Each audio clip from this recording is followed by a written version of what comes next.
Hello, and welcome to today's episode. We will be discussing the year 2007 and what that brought to video games. But before we do that, we will do our regular Rolling of Gaming little segment where we'll select three games at random and discuss them.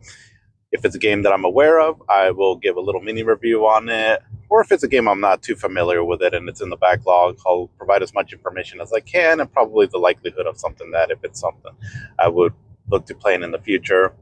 And then generally what I'll do is that I'll upload a short little video on these games here on my YouTube Shorts. As my goal there is just to sort of create a kind of like a visual digital archive of a quick snapshot of video games throughout the generations. If anybody wanted to go on there, right, and scroll through there and get a little bit of information on these games here. And then we'll touch base a bit on modern gaming news. And then after that, that's where we'll dive into the 2007 year in gaming. Hope everyone's had an excellent week. I'm recording this as I'm going to work, and it's a bit of a foggy morning this morning, so it looking a little bit like Silent Hill. And speaking of Silent Hill, we actually got some pretty cool information on the new upcoming Silent Hill game, so that's pretty exciting there. But let's go ahead and start getting into it here. And so for this segment here for Rolling of Gaming, so I had already picked out the games already previously before I started recording this. So I got them up here, so we're going to touch base on these here as much information as I can provide on them anyways. So the first one that I selected was for Bloodborne.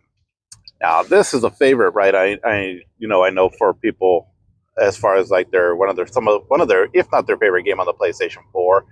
It's a Souls-like game created by From Software, and it's set in this sort of like Gothic Victorian sort of like setting. It's very unique, and so it's a bit different than like the other Dark Souls games, where those are more like set in a medieval setting. And also unlike the Deep or Dark Souls games, this one tends to be a little bit more offensive based, where you don't really have a block button, but you have a lot of cool ways on how you can counterattack your enemy, but it still keeps that very difficult gameplay. And a lot of the game does feel the same otherwise, though, right, from the Dark Souls games, outside of its more offensive approach. And I really want to like this game a lot because I absolutely love the setting to it, and the action is really well done, the enemies and all. It's just that I tend to suck at Dark Souls like games, and so that's why I haven't gotten too terribly far in this game. But what I have played of it, though, and all this definitely intrigues me enough that I think it's a very excellent game. I just, need to, as they say, get good at it. But even then, like I said, I mean, from what I've seen of the game, it has excellent boss designs, cool levels. Again, I'm a huge fan of this Gothic sort of like setting, and definitely has my interest, right? And all that. This and Elden Ring are like the ones that I really want to really give it an honest shot at one point, right? To try to keep advancing in the game. As the Dark Souls games and Demon Souls, I mean, they seem cool. Don't get me wrong. I feel like they're really cool. But something about the Bloodborne and Elden Ring that really have my attention. And so my goal is that at some point, I will have these games, if I, beaten, or if I don't beat them, then, at least gone pretty far into them. But I may just have to pull out a guide or a walkthrough though on it and all, just so I can kind of get a good understanding of what it is. But otherwise it has my interest. I can see why this game is very popular with a lot of people. It's very skill based. It's got an incredible setting. And I will say though that for a game like this, and I know it's been highly sought after and all, and we didn't get to see it in the recent Sony State of Play that we had, but it's a remaster of some sort of this game, so that it runs at 60 frames per second. My understanding is that I believe some modders have been able to get it running on an emulator for the PlayStation 4 at 60 frames per second, but I don't know quite how stable that is and all. But otherwise, it's definitely a highly sought after game though. So yeah, good game though. But the next one that I have on the list here is, we're going back old school on this one, and this is for Double Dragon. So this will be the arcade version that I'll talk about here. And so Double Dragon is, it's the first game that I can think of the first beat 'em up game that I can think of that was pretty commercially successful, as this game was quite popular in the arcades, and it even had a lot of different home port versions of it as well too. And basically, in Double Dragon, you control the brothers Billy and Jimmy. I believe Billy and Jimmy Lee. And so you're on this quest there to save. Let's see, I might get this wrong, but I want to say it's Maria, Billy's girlfriend. And so she gets punched in the gut in the beginning of the game and then kidnapped. And so then you immediately come out of this garage and looking to kick some ass, and go find your girlfriend. And so the action on this and the beat 'em up action, it's pretty cool, but it's I've talked about this before that some of the older beat 'em up games, I feel like they just the collision on them and the like the impact of your strikes and all against the bad guys, it does, I don't know, it feels a little loosey and just doesn't quite have that sort of like connection, I guess, that makes it feel like that really I don't know, it's kind of hard to describe, but basically, like in this game here, I mean, yes, you can hold the enemy, you have a variety of punch and kicks that you can do, but nothing seems like connected as well. Like the sprites, basically, I guess is what I'm getting at. I want to say that the first game that really I feel got it right was Final Fight, that Capcom would come out in the arcades later on. That's just kind of what I feel when I go back and play some of these older beat 'em up games. But either way, though, Double Dragon was definitely iconic, though, and became a huge hit again in the arcades by Taito. And what's cool about it too is that it has a cool little twist at the end as well too. Once you beat the last boss, I'll just say that it's worth going through to playing it in double, 2 players, so you can kind of see what this twist is. I thought it was always kind of creative. But either way, though, I mean, it's definitely a classic for a reason. And some of the home ports and all were, some more hits than misses. But the ones that I feel really stood out was the Nintendo one, obviously, and it one was pretty popular. And it was only single player, though, and it even included some side scrolling platforming sections. And then there was a Sega Master System one, which is my personal favorite home port version, as I feel like it was a little bit more true to the arcade. And also something about it, too, that in some ways I feel like I prefer it over the arcade, but that could just be nostalgia, just because that's the version that I grew up playing a lot. But either way, Double Dragon, though, it's definitely, I would say it's worth checking out, just so you can kind of see how this genre sort of got a lot of its life.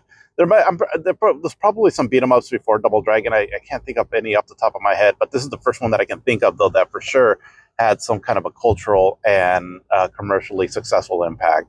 And so, yeah, I mean, the series is still going strong. Wasn't there like a Double Dragon game that's, I know there was one that came out fairly recently that was like a roguelike game that was sprite based, but I think it either came out or it's coming out like another Double Dragon game of some sort. So, the series is still, relevant, right, to some extent, and would recommend at least checking it out just to see what it's all about. You can find this game available like on the Arcade Archives lineup of games that they have like available for all the modern systems, as far as I know. I don't know if on PC, but I know like on the Switch, PlayStation, and I believe the Xbox, you can get them on there. But then the last game that I have here, so I don't have a whole lot of information that I can talk to about this one, but this is for the King of Fighters 2002. And so I played several King of Fighters games. I just haven't gotten to this one yet. But if it's anything like the previous King of Fighters games, the one that for me is a standout is King of Fighters 97. But that's just because that's the one that I owned on the Sega Saturn back in the day, and I really love that one. But I played some of the other ones, and they've all been really fun, really cool fighting games, cool characters, great control, and a lot of varied levels and moves and all that. And so definitely one of the better Neo Geo fighters out there, well, series anyways. And I'm sure that this game is no different, right? That it'll at least be pretty a well done fighter. But I don't know if it's among one of the better ones. Like I said, I'm not too deep into the King of Fighters lore and all, but as far as I know, though, the whole series has been pretty great, though. But let's get into some modern gaming news now. And I'm going to be honest, I didn't really keep up a whole lot this week with modern gaming stuff. But I did watch the Sony State of Play that, as of this recording, we came out yesterday. And so there was some pretty cool stuff on there that I wanted to go over. But yeah, it was a pretty decent show overall, I will say. There was some surprises in there, some things that definitely caught my interest. I mean, there was no Final Fantasy VII news, which I didn't think there would be, but yeah. So I'm pretty sure we're not going to hear anything about that game until sometime after June 3rd. So when That'll be like probably after the Rebirth comes out on the Switch too and on the Xbox. But we did get some cool stuff though. And so starting off, I believe it was what opened up the show, but it was Kenna, Scars of Cosmora, pronouncing all that correctly. So Kenna was, I think it was called Kenna Bridge of Spirits, that came out fairly early in the PlayStation 5's lifetime. And that's a really good game. I need to go back and play it more, but I did like what I played of it, and it's sort of like it's an action adventure game, I guess you can say, where you control this lady who she has like control over spirits, and but it's a bit, I mean, it can have some dark themes to it and all, but otherwise the look of the game almost looks like something like straight out of Pixar, and so the art design and all was really incredible. This one looks like it's even more expanded on, and it seems like it has an open world hub and all, and it looks quite beautiful. And so something I'm keeping my eye on. It's just again for the visuals alone. I mean, it looks pretty stunning. But the first one went played pretty good. It almost had shades of Zelda the way it plays, and so definitely something that I felt was one of the early games on the PlayStation 5 that was worth playing. As you know, there wasn't a whole lot at the time, so curious to see what they can do now with a big sequel now. It seems like it has just more money thrown at it. But yeah, seemed pretty cool though. But there was also, this had already been rumored quite a bit, and so it's no surprise that it came out here. But this is for Rayman, a high definition version. And so Rayman, this is the original one that came out back in the day. Originally, that was going to be coming out for the Atari Jaguar, and then eventually came out like on the PlayStation, Sega Saturn, and then eventually had a bunch of other ports. But it looks like, so we're getting this version here, and this was going to be with cleaned up graphics, which I'm actually kind of excited about because I still feel like this game looks really beautiful, and definitely some of the better uh, 2D sprite work out there. As I personally prefer the look of like this kind of 2D game over something like some of the art style that they use in more modern 2D games. So, for example, God, I hate to throw this game under the bus, but like Hollow Knight. Hollow Knight is a really beautiful game. Don't get me wrong, but also like kind of like the graphics of like Streets of Rage, or where it has, I don't know, it kind of goes more for like this cleaner look, I guess is one way of putting it. But I sort of prefer more the detailed sprite work of like something like Rayman. And I don't know, that's just my opinion and all. But so I'm curious to see how they'll clean this one up here. And from my understanding, it comes with like 5 different versions, which is the PlayStation, the Jaguar, I think the Game Boy Advance one, and I forgot what else version on there. So that's interesting there. And so, yeah, I will probably eventually get this game. Seems like it has some quality of life features on it as well, too. So maybe finally I can beat the game, because it does get difficult as the game goes on. But yeah, so that's pretty cool. Definitely something I'll keep my eye on. But we also had this announcement for a game that was called Yako Shinobi Ops. So this game, I mean, it seems to be from the Tenchu series. So that's the stealth ninja stealth assassin games that were pretty popular on the PlayStation and to some extent on the PlayStation 2. Only this time, I mean, because they had the main character on it from those series, I think Rikimaru on there. But this is more like an isometric sort of, that's the viewpoint anyways of the game. So seems interesting. I don't know how interested I would be in it to really check it out, but the concept of it seems pretty cool though. So I guess something maybe to keep an eye on as well too. And then we had an interesting game. It was called Project Windless.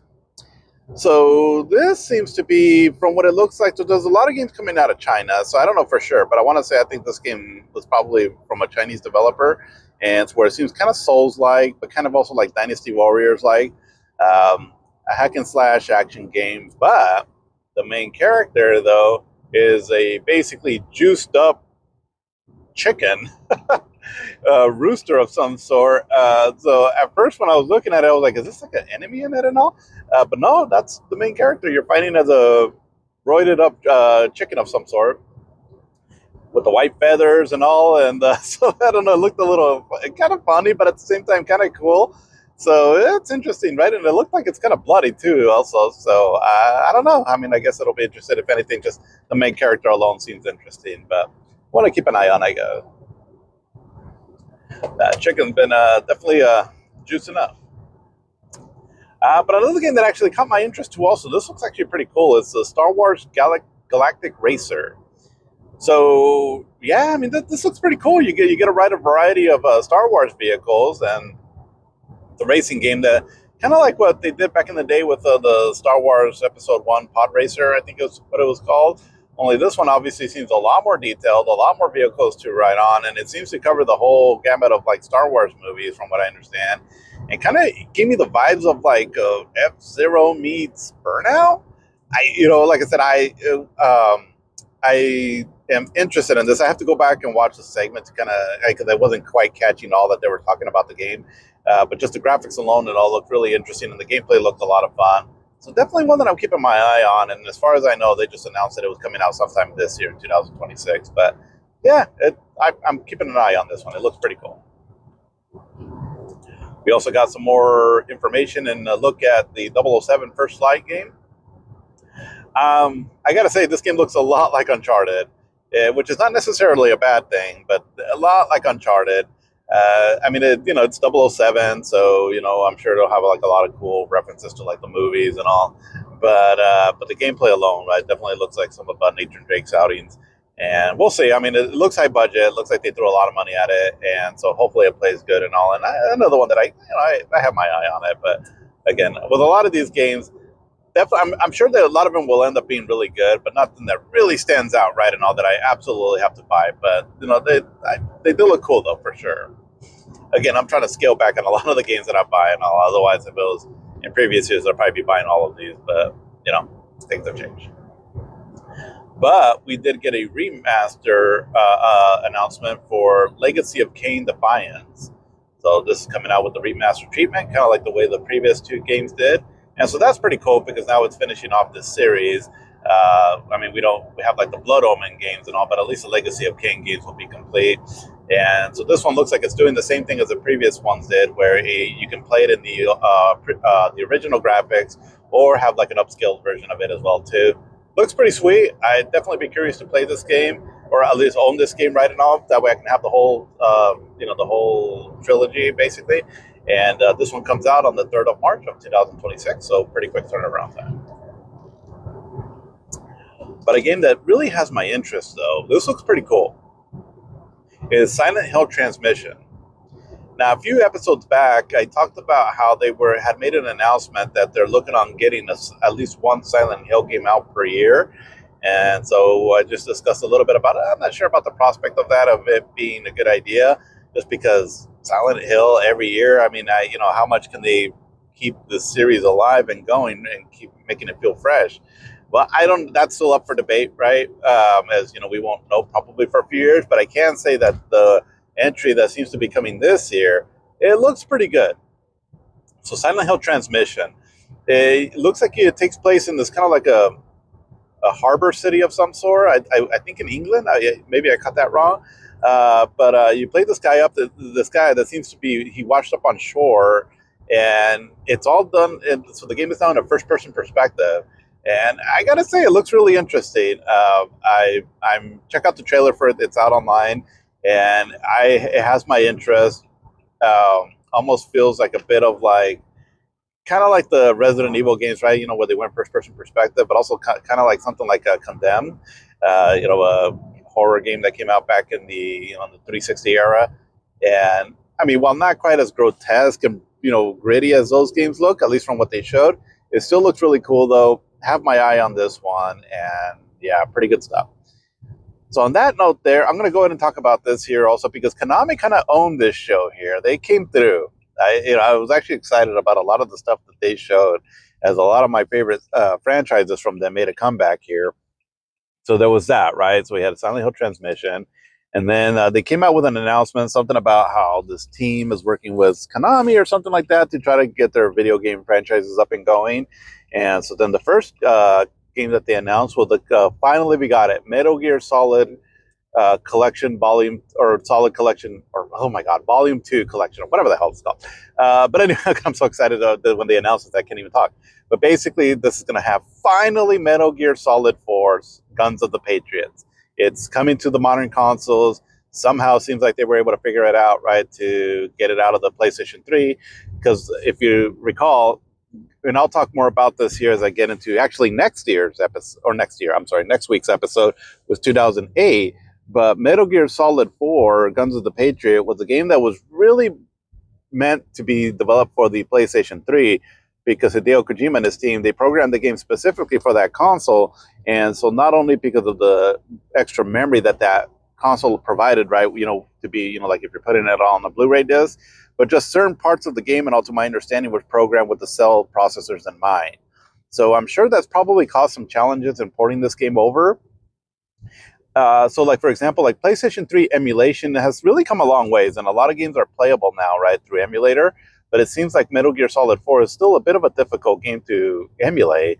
So I can only imagine, right, porting it over to a modern console is, not been the easiest of tasks, I would assume. But it seems like they got it running somehow. And just the trailer that they showed for it, I mean, it seems to be running at 60 frames per second, which I can't imagine. I'm so excited to play this game at that, there, Greg. Because the one thing about the game on the PlayStation 3 is that the frame rate definitely struggles, right? And so, yeah, this one has me really excited. I'm glad that this game finally got its release. It was there's still several PlayStation 3 games I feel that need to be re-released, and finally we're getting one of them. So that is very good news. And then it also comes with Metal Gear Solid Peace Walker. So Peace Walker, it's a game that was done for the Sony PlayStation Portable, and it was the story to it is actually canon in the overall Metal Gear storyline, as there were some other Metal Gear games called like Metal Gear Portable Ops, and those there, as far as I know, I don't know if they're really considered canon to the storyline, but Metal Gear Solid Peace Walker is. Basically, I would say that if you're new to the Metal Gear Solid series and you're seeing Metal Gear 2, 3, 4, and 5, just know that if you're really getting into the story and everything, you still might want to check out Peace Walker, because basically Peace Walker takes place. I know it gets kind of convoluted, but you'll understand if you really start going in. Okay, so here's an easy way to put it, I guess. So recently we had the Metal Gear Solid Delta game that came out, which is actually Metal Gear Solid 3 Snake Eater. But Metal Gear Solid 3, Metal Gear Solid Delta, however you want to call it, is the very first game as far as the timeline goes, right? So if you're barely getting into Metal Gear Solid, you just played Metal Gear Solid Delta, the next game to play in the timeline of as far as how the story goes would be Metal Gear Solid Peace Walker, because then after that game would come Metal Gear Solid 5, The Phantom Pain. There's a lot of story elements about Metal Gear Solid 5 that if you don't play Peace Walker before it, some things might not seem as, some things might be a bit confusing, right? So I'll just say that there. So yeah, so pretty cool. We're getting those two games in this collection, and it also comes with, like it said, bonus content with Metal Gear Solid Ghost Babel, and that was a game that came out for the Game Boy Color, which I don't have a whole lot of familiarity with it, other than that it just plays, I believe, like kind of like the original Metal Gear Solid 2D game. So cool, that's all cool and all, right? So yeah, but Metal Gear Solid 4 finally coming out on modern consoles is, I think, the big news here, and that is awesome. So happy for that, and it comes out on 27th of August of this year. So, we little ways out, but not too far out, right? So, but it's on its way. So definitely I would say now's the perfect time to get into the series, right? And yeah, that's exciting news. But we also got an announcement that there's a new Castlevania coming out and a new 2D Castlevania coming out. I know, right? It's Castlevania Belmont's Curse. Now, I will say, though, that I'm excited for this. Don't get me wrong. I'm excited for this. I'm just, a little cautiously optimistic, I guess. And the reason for that is that, kind of like what I was talking about, Rayman, I like this graphical style where it's like this really clean look, right? But I don't know. It also kind of throws me off a little bit. Maybe I'm just an old school retro gamer, right? That I love my pixel art games, but it still looks really nice, though, right? But it has like those kind of like graphics and style of like something like the modern like 2D games, right? Like think of like Streets of Rage or even Hollow Knight, I don't know, where everything looks really clean, and all. But I don't. But either way, though, it's a 2D Castlevania game, and it's being developed by the developers of Dead Cells. So they had a pretty popular. So that game is pretty popular. That's like a kind of like my understanding is like a Metroidvania rogues-like. Also, I can't speak too much on it, but that's my understanding of it. And so, it looks cool. It looks really fast-paced action. Looks like you get some variety of different weapons. And I could be wrong, but I want to say I think you play Sonia Belmont. So she's, if that's the case, she would have been the character from one of the Game Boy games, and she was also going to be the main character in a canceled Dreamcast Castlevania game. Did you know that? Um, if it is Sonia Belmont, because it looks like you're playing a female protagonist on it, and I mean, it looks cool. It's Castlevania Belmont's Curse. Let's Go comes out sometime this year. Aside from a little quip about the graphical style and all, I'm really excited about it. So, and also the Konami brought out like this cool little trailer that it's basically to like celebrate the 40th anniversary of Castlevania because we're 40 years. So a lot of games turn 40 this year. So let's see, Metroid, Castlevania. Oh god, because there was a lot of games that came out, and Dragon Quest, I believe, also a lot of popular, specifically like Japanese games and all, right, that are turning 40 years this year. Oh my god, that's insane. Um, but yeah, pretty cool stuff though. Hopefully, it comes out really good. And they also announced this. It's like some kind of a JRPG. It's called Revnor. It looks like it's a completely brand new IP. And this part here, when I was watching it, I have to kind of go back and watch some of this stuff. But I didn't pay too much close attention to what was going on. But it seems like a JRPG. It seems pretty cool. So, I mean, it seems like Konami's those, they're trying out a bunch of stuff. And so, if anything, it just made me happy that seems like we might get Konami back now, right? It is, they were just some of my favorite developers from back in the day. And so they just have so many cool IPs. And this was very cool to see, right, that they're coming out with some cool stuff. But now, getting out of Konami, though, we had a game that looked pretty cool. Seemed like really cool action, and that seemed to combine like melee and gunplay and all. Kind of seemed like with very modern graphics and all. And I think when I was watching someone stream or stream the show, and they were talking about like, is this John Wick? And then sure enough, there's Keanu Reeves' face, and it is a John Wick game. Looks kind of cool. It looks kind of similar to like that. What was that Sifu game? Um, so yeah, I mean it's something to keep an eye on, right? I mean the action to it alone looked pretty cool. So we'll see how it comes out. And from what it looks like, Keanu Reeves lent this likeness to it, and I don't know, maybe his voice, but yeah, it's something to keep an eye on. They made a little segment there for Marathon, which is coming out here soon.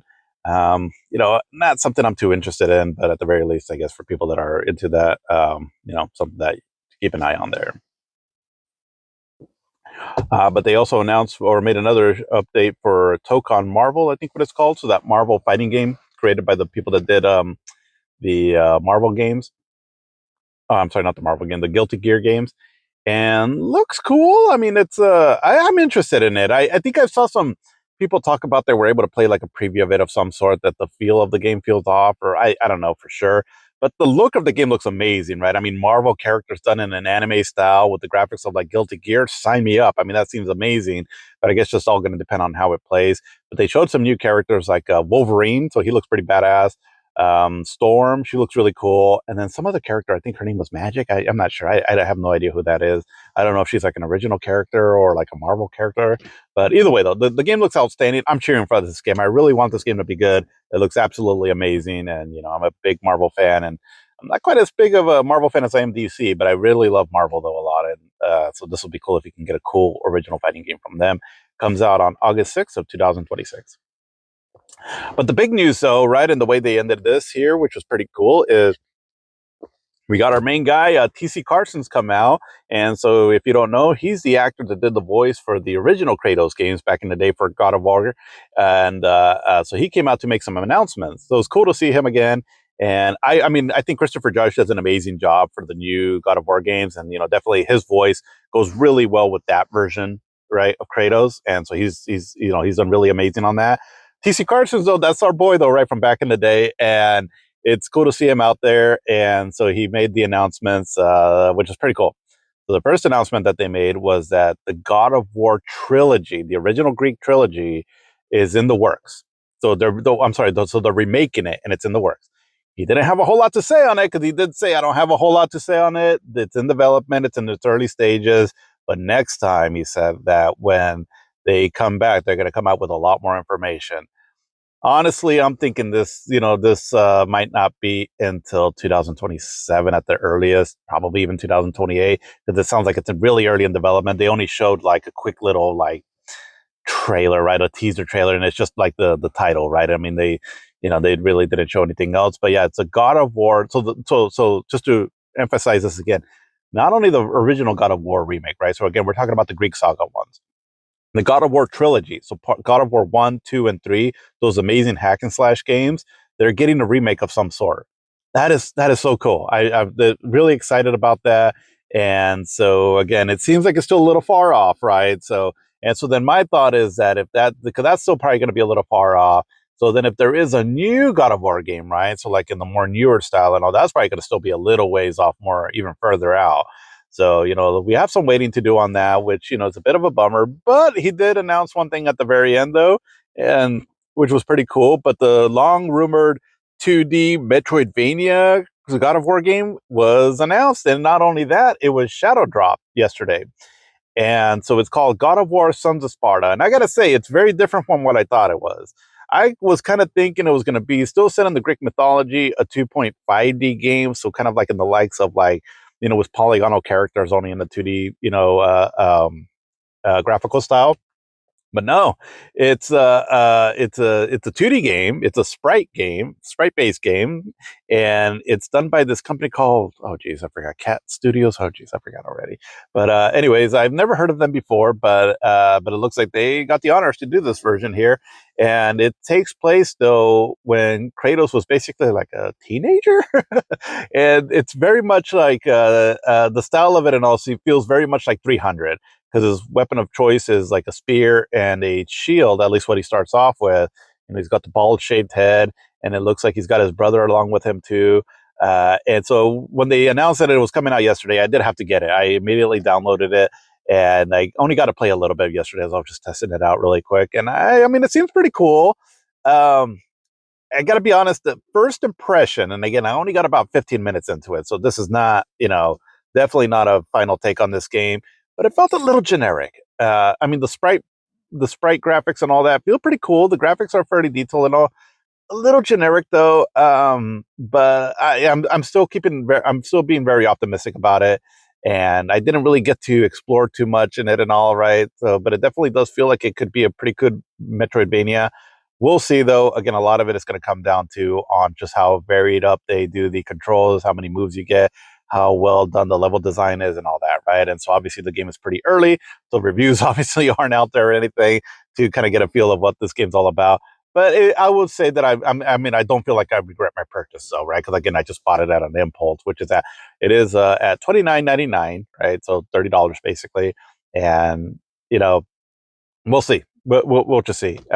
It has my attention for sure, and we'll see how this all plays out. But yeah, it's definitely has my attention. But yeah, God of War though, cool stuff. But that's what it ended up with there. So overall, I would say a pretty good show. Konami was the one. Konami and Santa Monica Studios, I guess, were the ones that really came through. But a lot of other cool stuff as well too. So for being like the longest state of play, I guess from what I've heard that Sony's ever done, because it clocked in like almost at 70 minutes or so. It's not quite as legendary as I would have hoped for. And again, I'm just being biased because I don't think the timing is right. I don't, right? But given now that we know right what they're doing with releasing the Final Fantasy VII games on modern consoles and all, it didn't feel like the timing was right. But you know, it's just I still would have felt that they would have been cool to see something on Final Fantasy VII. But I get it, marketing wise and all that, it doesn't seem right. I don't know. But other than that, though, a pretty good show. Sony definitely came through. You can't say that they didn't. And a lot of cool stuff there. Konami and Santa Monica Studios really brought it home, though. And so a lot of stuff to look forward to. And so, yeah, all pretty good stuff. I'm going to try to play that God of War game a little bit more and just really get a feel for it. Because I've actually been really itching to go back through those old games again. And so this just gave me a lot more inspiration to start playing them, as the old school God of War games are really cool. I like the new ones. I really do. I think they're great. But something about the older ones, though, and all that just really hit home for me. But yeah, overall, a pretty good show, though. One last little update I just forgot to mention also was that, so I'm recording this the next day after my previous little segments here. So again, the audio quality might be a little different. So hopefully again it's not too distracting. But one thing I forgot to mention though is that with the announcements for the Metal Gear Solid collection, they also announced that the from the collections, the Metal Gear Solid Collection 1 or volume one, I guess, it was getting some updates where it was getting like higher resolution and all. And so I tested it out, and so I'm happy to say that. So on the Switch 2, it's finally at 60 frames per second for Metal Gear Solid 2 and also Metal Gear Solid 3. you know, I don't know, like if anybody, I mean, God, I can't even imagine anyone's listening to this, but if anybody happens to be listening to this that is a video game developer, could you share some insight, I guess, on how this could be that games from the PlayStation 2 era that, they ran better than the ports that we got on the Switch, the original Switch, right? Which, I mean, the Switch is a more powerful system. I mean, I know, I guess to an extent I get it, right? That, certain engines might not run well on certain hardware, even if the hardware is more powerful, things along those lines there. But I'm just kind of curious, right?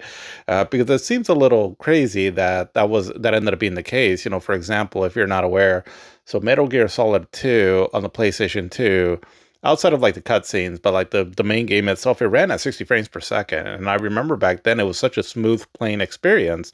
And on the Switch version of this, it only ran at 30 frames per second. And, I mean, if you're not too big on that kind of stuff, it's like, who cares? 60 frames per second, the reason why a lot of people, and again, I've already talked about this, but just again, if you're always just wondering, like, what's the big deal about it? It makes a difference in how the games feel and ultimately how the games play. Like the aiming in the game, like, for example, in Metal Gear Solid 2, you're doing a lot of first person aiming in it. And so just the way you can target your enemy and all is just a much smoother experience and therefore a more responsive experience, right, at 60 frames per second. And that goes for pretty much across any genre, right? I mean, there's a few genres where it doesn't make much of a difference, like I would say like a turn-based RPG, but it definitely just feels better and looks better overall. And so I think that's why a lot of times we always ask for 60 frames per second. But that was just my thought on that one there. It just seemed odd that it wouldn't push it at 60 frames per second. But now I just tested it out a little bit, so I don't have the full scope of it. And obviously I don't have the tools to, really test it out. But to my eyes, a little bit that I played it, I'm like, okay, it runs at 60 frames per second. Or at least it's going to push for that. And then same thing with Metal Gear Solid 3. It runs at 60 frames per second now. Now, that one on the PlayStation 2 only ran at 30 frames per second, but we have had some HD updates from that game that did run at 60, but now we finally got it at least to, again, where it's pushing 60 frames per second. And the original Metal Gear Solid game, so it did get a bit of a upgrade too, so not in frame rate, which you generally don't see. I will say this, and here's another question too, I guess, also, again, if for that, if you just happen to be a video game developer listening to my dumb little podcast here, but because I noticed this a lot of times when they do remaster a game from like the fifth generation, rarely do we ever get that bump up in frame rate. I can't. I'm sure maybe there's like a time or two or so where that's happened, but like when there's been a remaster done of a game, we rarely see that. So, for example, from like the sixth generation and up, we have seen that, right? So again, for a good example is again Metal Gear Solid 3 ran at 30 frames per second on its original hardware, was bumped up to 60 frames in later remasters of the game. But I never really see that from fifth generation games. I don't know if it's just the way that the games are made back then or not, but I rarely see that. And so that's the case again with the Metal Gear Solid, where it didn't get an increase in frame rate. But what it did get though is that it got some kind of like an HD texture filter of some sort over the original graphics. And so I personally like it. I was testing it out a little bit, and I do. I feel like I really like the more smoothed out, clean graphics. It does take a little bit away from what the original one was doing. I mean, because sometimes I think that the graphics back then were done with, well, obviously with the hardware limitation that they had, but then also with the TV that we had and the resolution that was available at the time also. And so like if you play a fifth generation game on a modern display, it's going to look really jaggy and all that. But I don't think that was the intention back then, because again, they were going off of the hardware back then. And so because of that, while it looks nice to an extent, it can also kind of really show out the imperfections of the game as well too. But I think it's a cool little way of playing it though, and at the very least, you have those two different ways of playing the game. So interesting that we didn't get this, that it took this long to get the update, and that they had at least for the place, or at least I'm sorry, on the Switch consoles, that it took the Switch 2 that they'd be able to do this on. Because I think I read that you can get the HD filter on the Switch version, but the 60 frames per second on Metal Gear Solid 2 and 3, I'm pretty sure those aren't available on the Switch, but I'm not sure. But yeah, it only took like what, almost 3 years or whatever, but here we are, right? But still pretty cool though, and so I'm glad, because I've been kind of ever since when they announced the Metal Gear Solid 4 was coming out, I've been itching to play through this series again, and this just gave me the motivation to do that right now that I can play it on the Switch 2 on the go, and so that's pretty cool for all things considered, right? But let's get into 2007 though. So going over statistics and just general information from this year in gaming. And I gotta say, 2007 was another one of those generational years, as far as like there's a lot of good stuff that came out on it. 2007 is this is another year that is considered to be one of the best, right? So we had 1990. So for me personally, 1994, 1998. 1986 also, right? That was another great year. I guess what I mean by that is that there were just a lot of great stuff that came out, a lot of new franchises, or a lot of great games, or a lot of great sequels. But let's see. Okay, so going back, so 1986, 1994, 1998, 2001, 2004, and now 2007. And as I think about those years, well, maybe not so much 1994, but the other years. But well, I guess I can throw even 1991 in there. And what these years had in common is that there were like about 1 year or two after a generation just came out. And so meaning that a lot of the developers were starting to get the hang of the hardware, and so then they just started pumping out with a lot of great games. And so we're now into the seventh generation, and now we have all the players out there, and so this is where they were just firing on all cylinders, and there was a lot of cool new IP that came out or sequels, and it was definitely a memorable year. And I remember this year. I mean, it was. Again, I was. At the time, I was buying a bunch of games and all. And I remember, I think I tried to buy all of these games that were coming out, and was just having a really fun time with them. Admittedly, why me personally, why this isn't one of my more favorite years. I mean, I could definitely understand that it's a very influential and it's a good year, but it's just that because a lot of the games that came out this year, they eventually got sequels of some sort, right, in later years that really improved upon the formula of whatever game came out this year, right? So we have a few examples of that. And I'll touch base on this a little bit more, but let's say, like, for example, like Assassin's Creed, Uncharted, Mass Effect, right? Those are three right there that I can think of that were massive in this year, but then got really more improved versions of these games. Well, I should say like sequels that improved on the formula, right? And so when you go back to some of these games, I still think they're fun, but they, you know, they're just a much better sequel out there, right? And all they came out in the later. But either way, though, on its own, if we're talking about this specifically this year, yeah, there was a lot of great stuff that came out. And this is where the seventh generation really started taking off. And so I want to talk a little bit about this here, because this is where I remember feeling, and I thought it was kind of cool actually too, because there was something that was shifting in the video game industry, at least up until this point right here. And there was even some comments that were made from a developer. I don't think it was this year. I think it was a little bit later years. It was, I guess, a bit of a crude comment, but it was also in a way true. But video games started shifting a lot, where when I talk about a lot of the main games that came out this year that were really popular, the majority of them were Western developed games.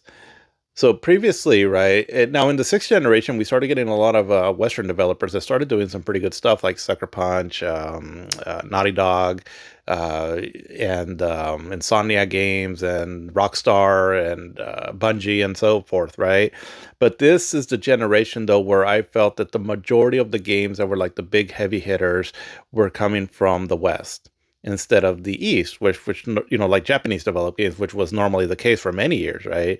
Even in the sixth generation, it was a bit more of a split, right? But the Japanese developers still had a lot of great stuff out there. This generation in the seventh, and it's not that there wasn't any great games that came out from Japan. It's just that when I think on this generation and just this year alone, the majority of them were from the West. So again, let's just kind of go down through here, right? So let's see. So 2007 saw many new installments in established video game franchises, such as Madden NFL 08, NBA Live 08, NBA 2K8, Tony Hawk's Proving Ground, WWE SmackDown vs. Raw 2008, Super Mario Galaxy, Call of Duty Modern Warfare, Call of Duty 4 Modern Warfare, Halo 3, God of War 2, Team Fortress 2, Metroid Prime 3 Corruption, Final Fantasy Tactics War of the Lions, Guitar Hero 3 Legends of Rock, Half-Life 2 Episode 2, and Lego Star Wars, The Complete Saga, New intellectual properties include Assassin's Creed, BioShock, Crackdown, Crysis, Mass Effect, Portal, Rock Band, Skate, The Darkness, The Witcher, and Uncharted. Okay, so the games that I mentioned at first, right, that were like sequels and such to established franchises, outside of like Super Mario Galaxy and Metroid and well, Final Fantasy Tactics, that was just like a updated version that they did of Final Fantasy Tactics on the PSP. But other than that, most of those are like Western developed games, and then all the new intellectual properties that I mentioned, those are all, yeah, I mean, those are all like Western developed games, right? And so basically, where because Japanese games have a very distinct feel to them. We were used to them, and I mean, there was so many great games, right, that came out from Japan for in the previous years, but this year, it's not like I liked more of the Western developed games over the Japanese developed games. And I guess when it all comes down to it, if I'm looking at the overall history of video games in general, I'm probably going to like more Japanese developed games than more Western developed games.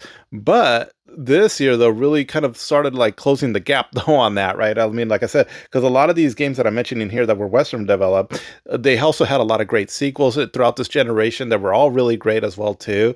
And so this basically what I'm trying to say is that this generation was really dominated by Western developers.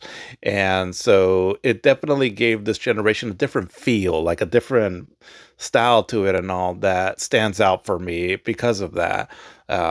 I mean, there was some Japanese developed games that I did like during this generation, but not a whole lot though. And while I did miss that, it did definitely give us a different flavor in this generation, I guess you'll say, right? And um, so yeah, so I guess just something to talk about there, right? As this pretty much prolonged, yeah, throughout this generation, and it wasn't until some years later, going into the next generation, right, and all where I think Japanese developers really started getting back on track, as a lot of the games that they were coming out with and all, and I guess I say that on like on the main consoles because I mean they were still doing some stuff on the Nintendo DS was hugely popular, right? The Wii still had some stuff on there with Nintendo games, and then the PSP to an extent also, but like the main big budget first AAA games, I guess, and all Japanese games kind of took a bit of a hit in this generation here, but yeah, so definitely give it a different flavor. But let's see. But the year has been retrospectively considered one of the best and most influential in video game history due to the release of numerous critically acclaimed, commercially successful, and influential titles across all platforms and genres at the time, and remarked the birth of video game franchises. The year's best selling video game console was the Nintendo DS. The year's most critically acclaimed title was Super Mario Galaxy, which is ranked Metacritic's fifth highest scoring game of all time. The year's best selling home video game worldwide was Wii Sports for the Wii, and other critically acclaimed titles such as Bioshock, The Orange Box, Call of Duty 4, Modern Warfare, and Halo 3. So, yeah. I mean, overall, great year, right? Great year. So hardware releases for this year. So it says February 11th, the NetJet. What is that?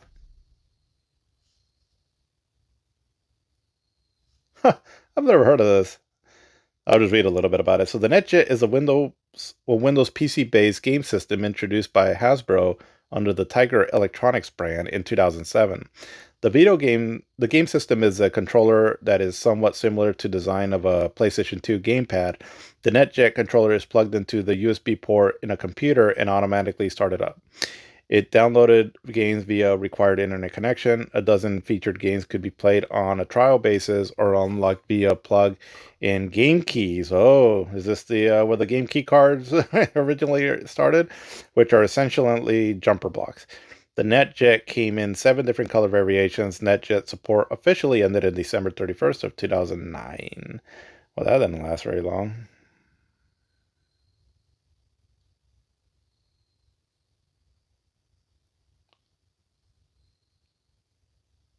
But it looks like its main marquee titles was the Transformers Battle Universe or Bubble Bonanza. Interesting. I never knew about this, but, well, didn't seem like it did much damage, though, but interesting. All right. But then Xbox 360 came out in the, just says RU, I'm not sure what that is, but March 23rd, the PlayStation 3 came out in the PAL regions. October 30th, the PlayStation Portable 2000 version came out in Hong Kong. And then the September 30th, the Wii came out in ZA? What is that? Like, um, oh, South Africa areas. Okay. Alrighty. Let's see.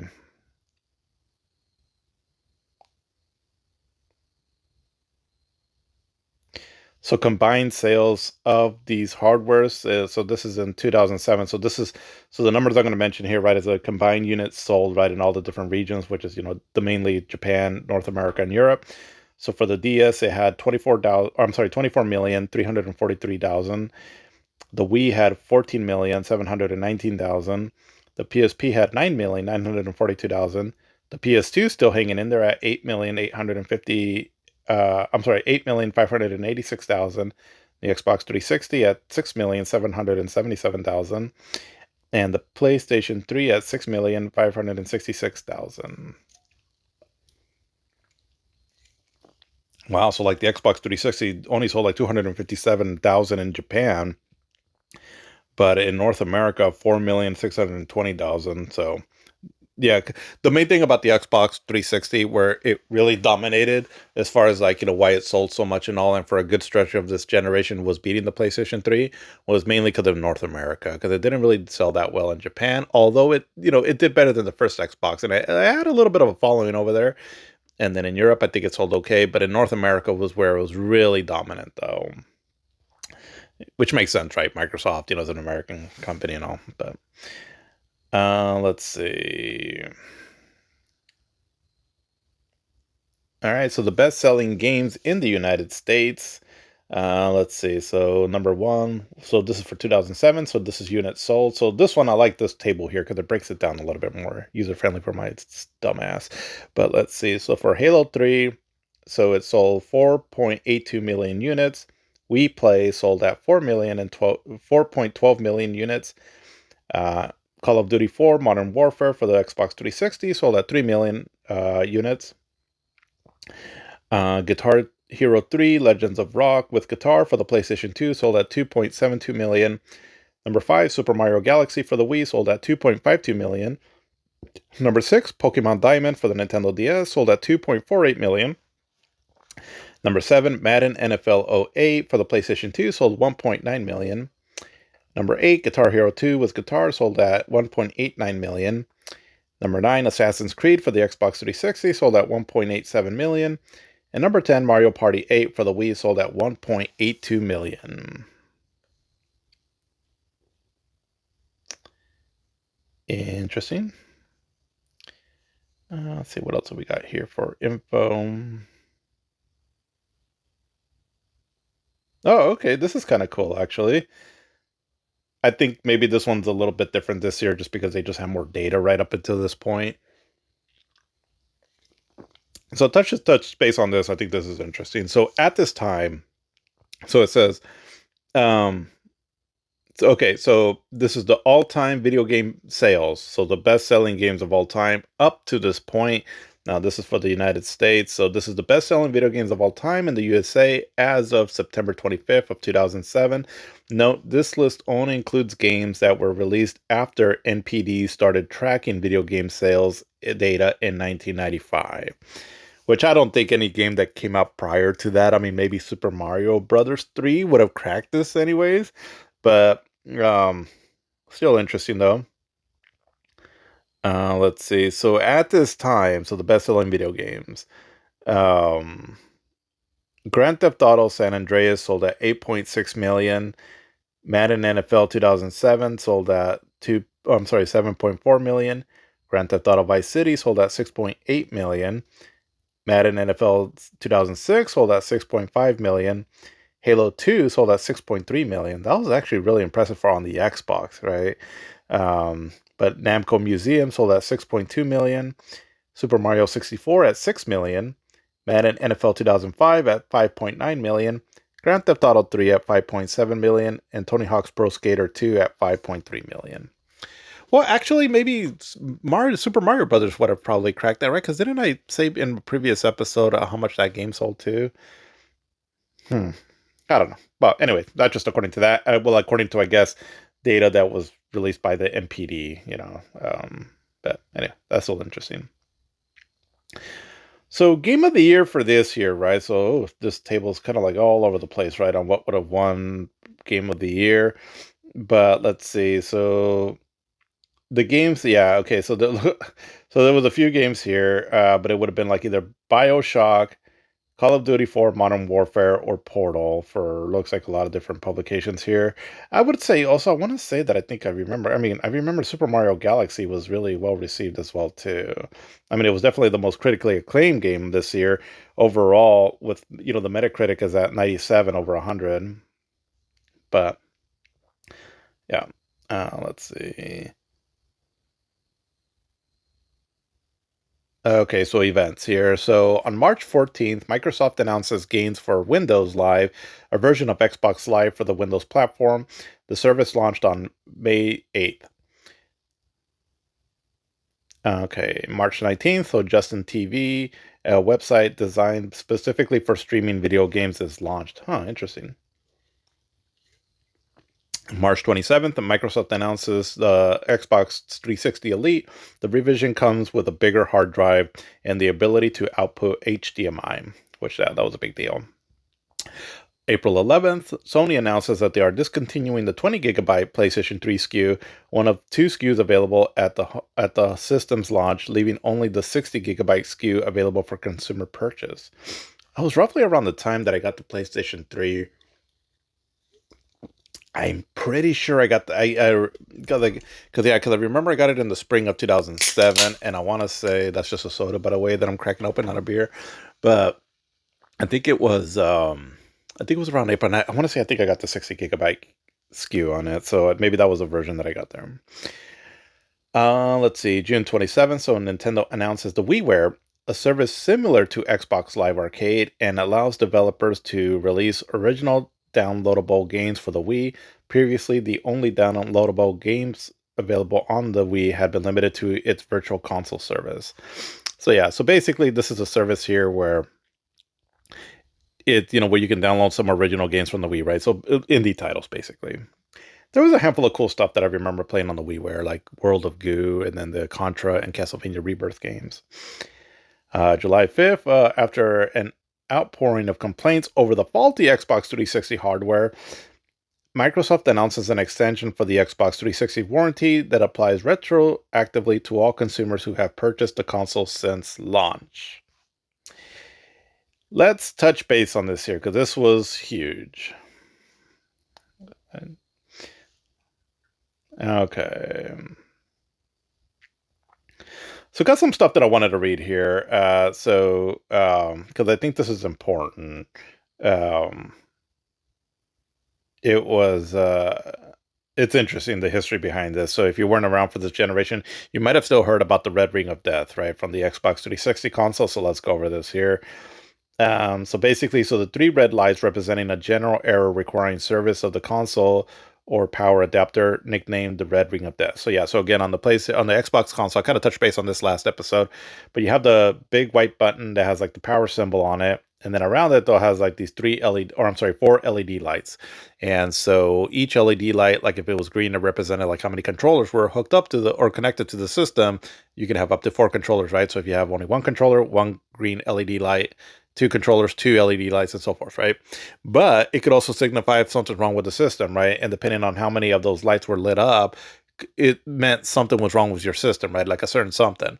Well, 3 red lights and indicating, so again, just kind of like a general error, which ended up being called the Red Ring of Death, because basically the lights would just flash, right? And it's all red. And once you got that, after a while, we just realized like, my system's fucked, you know. And so let's go over this here because this is interesting. I've seen some documentaries on this and all, and so I'll read here. So the Xbox 360 video game console was subject to a number of technical problems and failures, some as a result of design flaws. Some issues could be identified by a pattern of red lights on the front face of the console. These colloquially, God, it's like how do you say that word? Colloquially, however the hell you say that, became known as the Red Ring of Death or the RROD. There were also other issues such as discs becoming scratched in the drive and bricking of consoles due to dashboard updates. The scratching of the disc, I do remember that. Now, for some reason, the disc would still work, but I remember sometimes I was like, that sounds like it's scratching my disc, and I would pull it out, and sure enough, my disc would have scratches on the bottom. I was like, what the hell? but but yeah, let's see. So there were many conflicting estimates of the console's unusually high failure rate. The warranty provider Square Trade estimated it at 23.7 in 2009, while a Game Informer survey reported 54.2%. Among the consoles owned by employees of Joystick, which saw heavy use for game journalism purposes, the failure rate had reached 90% by the end of 2007. The crisis had ultimately was ultimately abated from 2009 by design revisions to later produced Xbox models. The S model in particular was far more resilient. By 2012, the failure rate of the Xbox 360 was comparable to the PS3 failure rate. The issues proved extremely damaging for Microsoft. Repairs and shipping of replacement hardware cost the company US dollars 1.15 billion. The issues triggered multiple lawsuits, cost the Xbox ground in the console wars, and threatened the long-term viability of the Xbox brand. So the design of the Xbox 360 was a hurried process subject to a number of late changes. This included the addition of a hard disk drive, which compromised airflow in the machine. The holes in the case were added to try to compensate this airflow issue. Time pressures also resulted in insufficient testing. Microsoft were aware of a myriad of technical challenges as early as August of 2005, including overheating graphics chips, cracking heat sinks, cosmetic issues with the hard disk, and the front of the box, underperforming graphics memory chips from Infineon, a problem with the DVD drive, and more. Excuse me. Thermal issues with the GPU were ultimately what caused the infamous Red Ring of Death issues, while the DVD drive issue was later responsible for scratching disks. An engineer requested a shutdown of the production line that month, but this did not occur out of fear or of a delay to console delivery in some region. The console launched in November 2005 in North America, swiftly followed by other regions. However, consoles began failing almost immediately. Microsoft initially dismissed these concerns as isolated reports that were within the normal range of failure, around 2%. In late 2005, Microsoft internal data was reporting a failure rate during manufacturing of around 6.7%. These consoles were not shipped to consumers but remained in warehouse. By March of 2006, around 30% of consoles manufactured were either returned or had failed checks at the factory. At one point, Microsoft yield was as low as 32%, meaning a failure rate of 68%. Yikes. Peter Moore, the vice president of Microsoft Interactive Entertainment business division in 2015, detailed a conversation he had with Microsoft CEO Stephen Ballmer on his planned response to the incident in the mid 2000s. He stated, "Here's what we have to do. We need FedEx. We need to FedEx an empty box to a customer who had a problem. They would call us up with a FedEx return label to send your box, and then we would FedEx it back to them and fix it. I always remember 240 million of that was FedEx. It was sickening. I was doing a lot of interviews. We couldn't figure it out. There was a theory. We had changed our solder, which is the way you put the GPU on the fan and the GPU and the fans to lead free. Let's see. We think it was somehow the heat coming from the GP off of the GPU was drying out some of the solder, and it wasn't the normal stuff we'd use because we had to meet European standards and take the lead out." He said, "What's it going to cost?" I remember taking a deep breath, looking at Robbie, and saying, "We think it's 1.15 billion." Steve said, "Do it." There was no hesitation. If we hadn't made that decision there and then and tried to fudge over this problem, then the Xbox brand and Xbox One wouldn't have existed today. So yeah, that's crazy. Uh,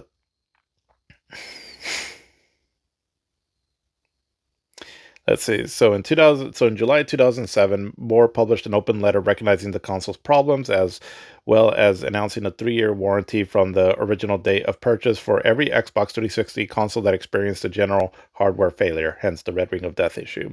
That October, a class action lawsuit was brought against Microsoft due to the problems the console had with disk scratching, which could render games unplayable.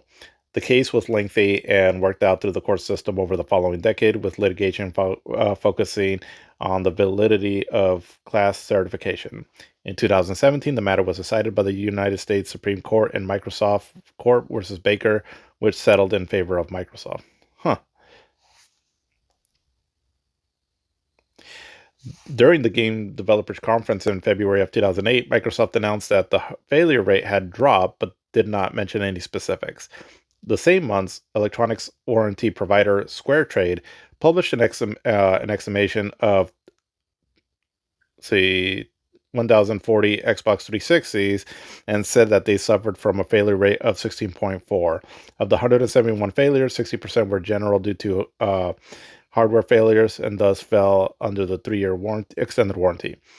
And of the remaining 40%, which were not covered by the extended warranty, 18% were disk read errors, 13% were video card failures, 13% were hard drive freezes, 10% were power issues, and 7% were disk tray malfunctions.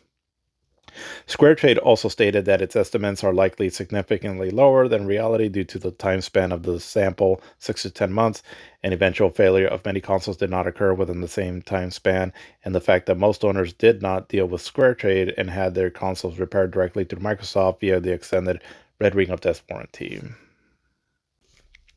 This is funny. So there's a link here to a video where it's titled U.S. Army Personnel Expressed Their Dismay Regarding the Xbox 360's Red Ring of Death Technical Issues. So it's like a 45-second clip, but for some reason I can't get the sound to come on. But basically it just shows a bunch of soldiers out there just shooting with automatic weapons and all at some Xbox 360s and just basically shredding them to shit. That's funny. All right, but kind of reading on here. So let's see. So from 2009, the crisis began to abate due to design revisions. The Jasper models sold that year had a failure rate of under 4%, with the overall product family rate at around 12% in the first quarter. The Xbox 360S launched in 2010 and had a far lower failure rate.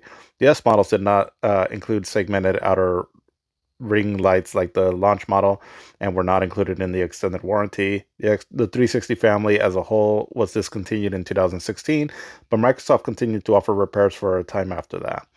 Microsoft did not reveal the full technical details of the problem until 2021, documentary on the history of Xbox, though earlier independent investigations had correctly identified the issues with the GPU and soldering. In a nod to the incident, Microsoft sold Red Ring holiday sweaters in December 2024. The item was popular amongst Microsoft employees. Yeah, so definitely a big issue. I mean, if it wasn't for, because had this happened to any other company, I'm pretty sure they would have bowed out of the gaming industry, right? I mean, that was just an extremely high failure rate, and the fact that they had to repair all these consoles. I mean, like I said, I mean, it cost them quite a bit. What I say, like $1.15 billion. And so I remember, so I had, so because I got my Xbox 360 like a little bit after launch. I want to say it was a few weeks afterwards. And so I had that system for a bit, and I forgot when it crapped out on me finally, but it was within that 3 years though. And I remember I was like, oh well, crap. I guess my system, I already had been aware of that this could happen. So I remember I sent it in, and yeah, sure enough, Microsoft returned it right back, and they gave me a new system, I believe, or they fixed it. I forgot what it was.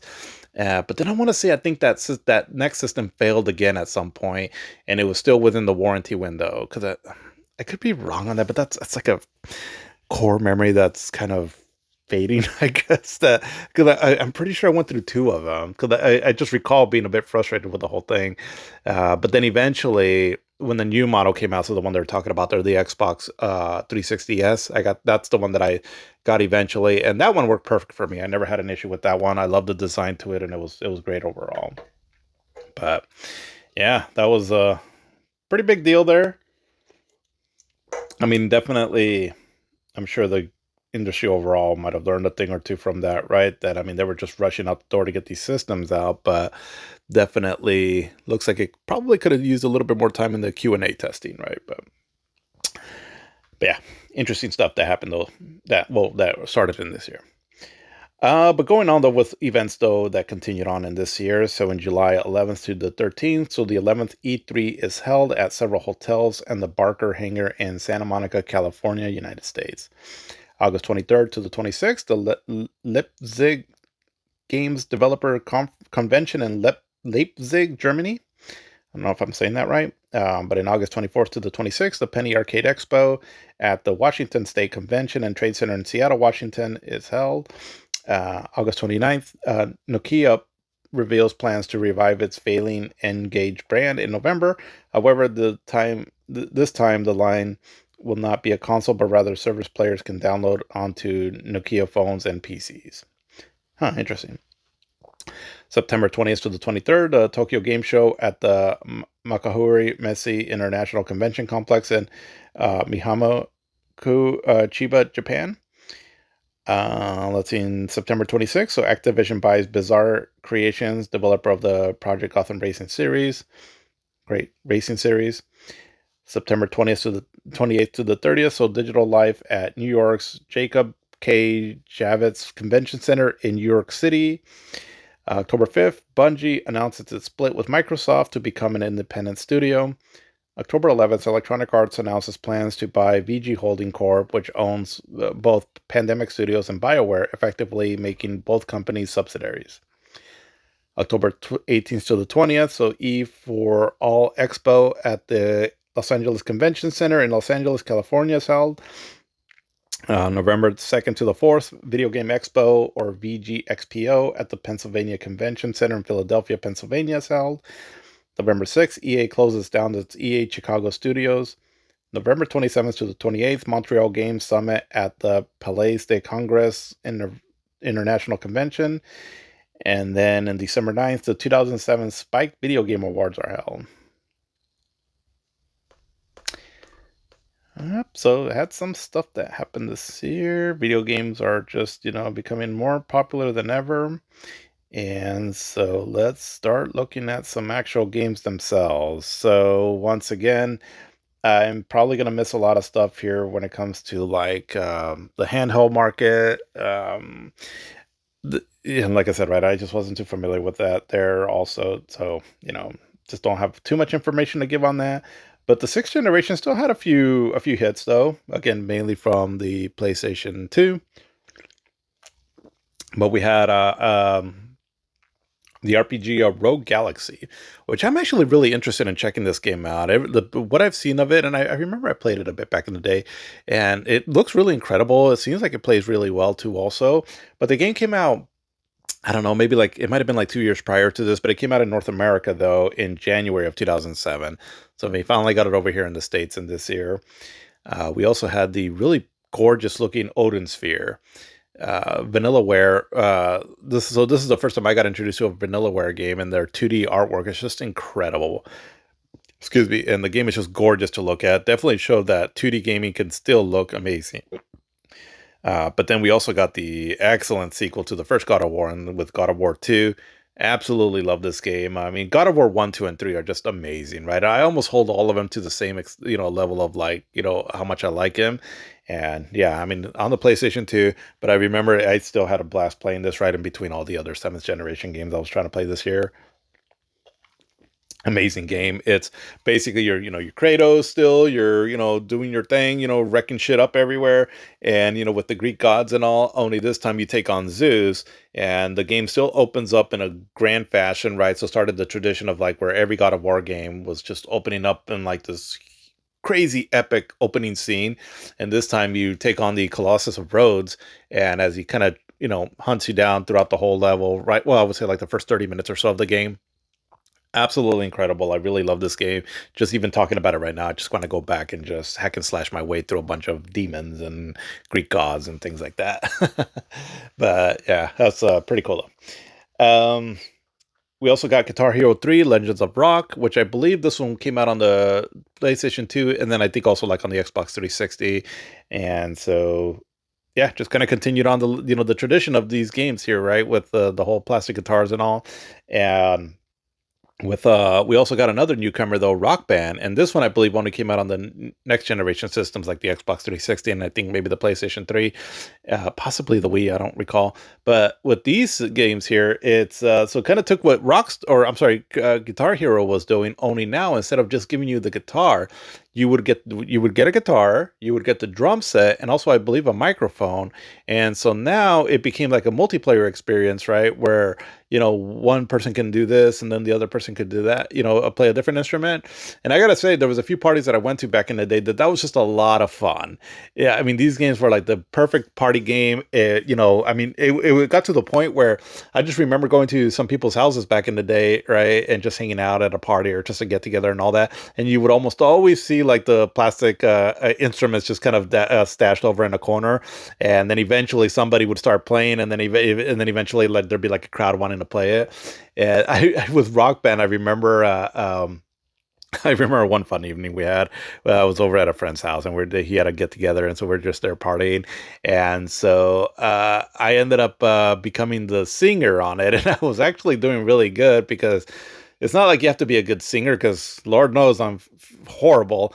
But it's just as long as you get like the right pitch, right, and as you're following the little line there as it's going along on the graph there on the screen, that you're hitting like the like for example like I don't know, we're halfway there, living on a prayer. It's just for me, I could just hit those notes really well, even though I sound like complete shit. But it was a lot of fun, and yeah, those were some good times. Nothing like having a few beers and hanging out with your buddies there and all, and playing Rock Band. That was definitely probably some of the more fun of multiplayer I've ever had in a game, which would explain. I mean, those games were just hugely popular, and I can see why. And it's just now it's kind of hard to emulate those games now, right? And otherwise you'd have to have like the pretty much like the original hardware and all the original plastic instruments and all that. But for at the time, right, and all, it was a blast to play through. And yeah, and I'm a huge rock fan also too, right? So yeah, definitely some good times with all that there. Let's see, but going into the next thing, but I wanted to take a little segment here also because I feel like this is also kind of where at least it's really started taking notice or shape, right? With what was so there was a digital storefronts that were starting to become a thing, right? Because this is where a lot of things started changing in the video game industry, right? Where it started taking seeds here in this generation here around this time. And that was the kind of two things, right? That coincide with each other.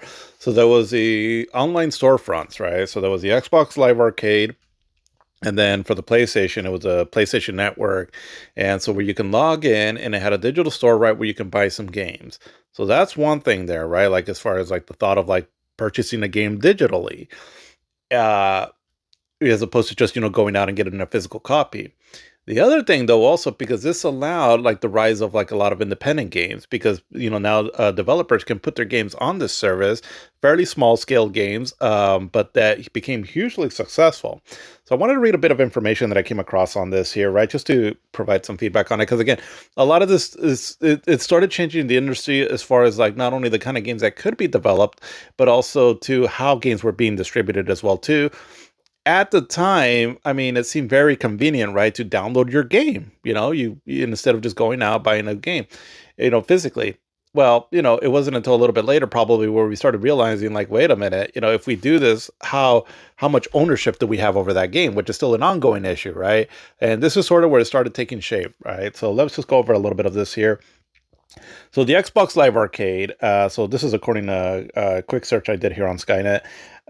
So the origin. So it debuted in December of 2004 on the original Xbox with 27 mostly classic arcade titles.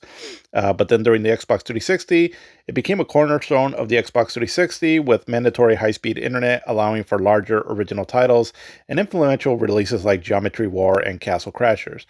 And so the impact of this is, so here's another thing too also, right, that I don't know if I mentioned last time, but it introduced achievements allowing for game score on Xbox Live Arcade titles, which eventually would carry over to like achievements across like video, because yeah, I think achievements started on the Xbox 360 at launch, I think.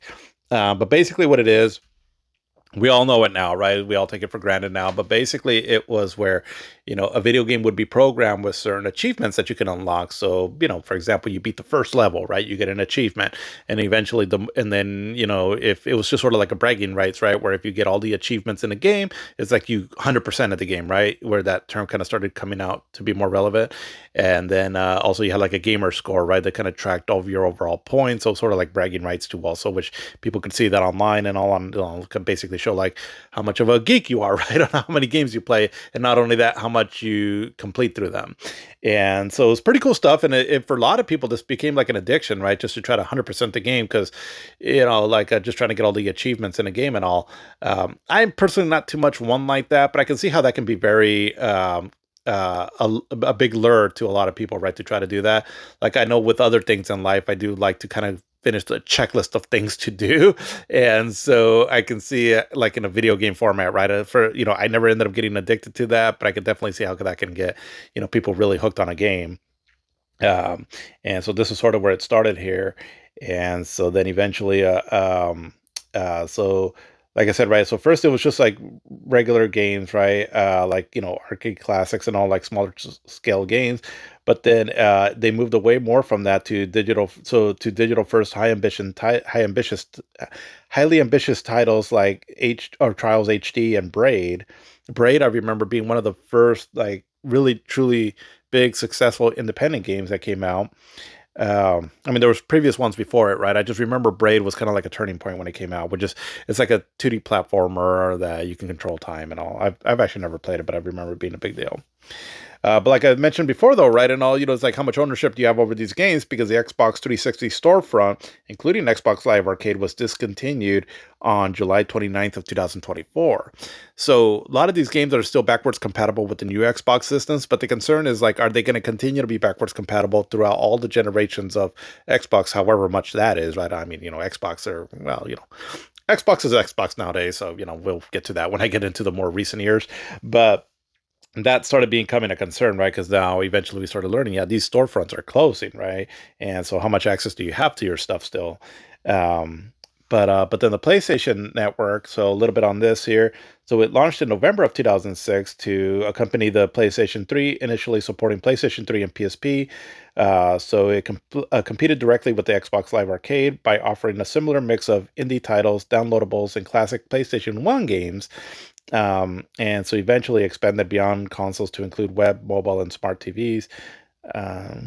Really? Oh, okay. But yeah, so it kind of started off like that, right? These small scale games, or just ports of other games, or on the PlayStation, because they already had like they were already starting to build up a library of games from previous generations. You can download some classic PlayStation 2 and 1 games. So I remember once those games started coming out on the service, I remember getting games like Xenogears or Parasite Eve and Crash Bandicoot, and and then eventually some other games, which for me it was like, oh cool, I can get these games now and have them digitally. My dumbass at the time, right? And all because of that, I started selling some games because I was like, well, why do I need the physical copy of them if I'm having him here digitally? Boom, boom, boom, right? But yeah. uh, but yeah, this is kind of where that all started there. Um, and so just I wanted to read this here this article that I saw here, at least touch base on a little bit of it. Um, yeah, because the Xbox Live began as little more than a novelty on the original Xbox in December 2004, but it only ever distributed 27 old arcade games on Microsoft's first console. It wasn't until almost always online era of the 360, when high internet speed became the norm, that Xbox Live Arcade turned into the expansive showcase as we know it today. So initially, Xbox Live Arcade mainly had like older games like Hexx HD, um, or ports of like midway games like Joust, Smash TV, Gauntlet. But then shortly after, big name publishers like Capcom, Konami, and Namco Bandai got to releasing its own arcade titles like Street Fighter II, Hyper Fighting, Frogger, and Galaga. As the service rose in popularity, publishers were putting more ambitious evergreen classics on the platform like Dune, Castlevania Symphony of the Night, and Marathon. Eventually, this nostalgic niche grew from ports to remasters with titles like Res HD, Alien Hominid HD, and Trials HD, landing on Microsoft's digital marketplace. This not only gave prettier versions, oops, what did I do here? But prettier versions of already beloved games, but ensured that some rare retail titles like Rez and Ikaruga, which tended to cost quite a lot of coin on eBay, could be enjoyed by the masses. So that was kind of a big deal too, right? It's like, well, gee, this game costs like $100, to buy it online. I would just get it for like, 10, $20, right, on these digital storefronts. So the allure was definitely there right at the start. Um, But perhaps the most influential game on the service, though, was Bizarre Creations' Xbox 360 launch title Geometry Wars. The simple twin stick shooter premiered as a minigame in Project Gotham Racing 2 for the original Xbox, and the warm reception it received saw it blossom into something entirely. It was enough to inspire Bizarre Creations to spruce up the minigame and sell it on its own digitally. Indeed, Microsoft's proprietary currency was not one of the company's brightest ideas. Oh yeah, because you had to get like the Microsoft points or something like that. Yeah, I mean, there was a lot of great stuff that eventually came out on these. I mean, some early games like Super Meat Boy also. That was another one that was coming out sometime around this time here. I remember that one being big. Castle Crashers, which Castle Crashers is a blast. I love that game. Where it's kind of like almost has like this flash animation art, I think it's what it's called. But you play like these up to like I think 4 players, these knights, and the graphic style is really insane, and but just a lot of fun. It's like a hack and slash basically. But I think what it started showing was that, people were still also yearning for like the more retro style gameplay, because a lot of these indie games and all, that's a lot of it what it is. And so and so there was, I mean, I'm assuming that the sales figures might have been impressive enough for a lot of developers to say, hey, we can make some money on these services here instead of like, spending a whole lot of money to make like a big, budget game. Let's just do something for on a smaller scale, which meant that, there was more like single developers out there, right? Instead of having to create a whole team, you can just, if you have the know-how to develop a game, just create your own game, get it patent or whatever license or however that all works, get it on one of these digital storefronts. And sometimes these games took off big. I mean, in the years that followed, a lot of the games that were best of the year and all eventually started coming from like the indie space, right? They were allowed to be distributed through platforms like this. And so as the years go on, right, and all, I'm going to start talking about a lot of like independent games and all. And so this is sort of where it got its start. So not only so that you can play some retro games on there, but also like new cool stuff too. So pretty exciting time, I would say. And for me personally, so I talked about the sixth generation where it's lack of like 2D retro style games. This generation with indie games, they gave us that, right? Because like I said, there was a lot of great stuff that came out in the indie space and all. But yeah, just wanted to make a little mention on that there. Oh, excuse me. But going to the Xbox 360, so this was an incredible year for the Xbox 360. I would say that this is probably the year when people think about the Xbox 360 was like on top of its game, why a lot of people have a lot of nostalgia for this system and all. I think a lot of it had to do with this year right here. A lot of these games that I'm going to mention here, eventually, some of them did get ported over to other systems, but several of them, though, were exclusive to the Xbox, at least at this time, or it would play better on the Xbox 360 system.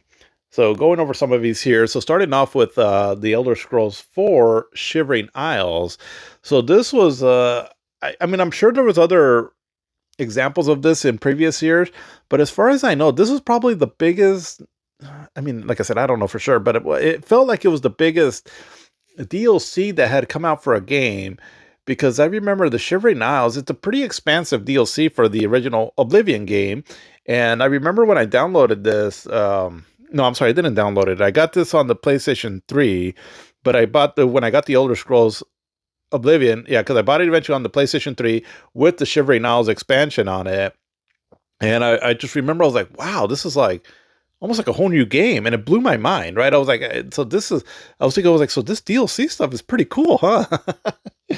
Like I said, this is in the early stages of it and all, right? And so I think that with a lot of things that were coming out in this generation, there were good ideas at first that eventually got manipulated and became kind of scummy business practices. But like DLC, for example, eventually patches to games where, like if a game is kind of broken and all, they can go in there and patch it. I mean, it all seems like good ideas that eventually got kind of abused in the years that followed, right?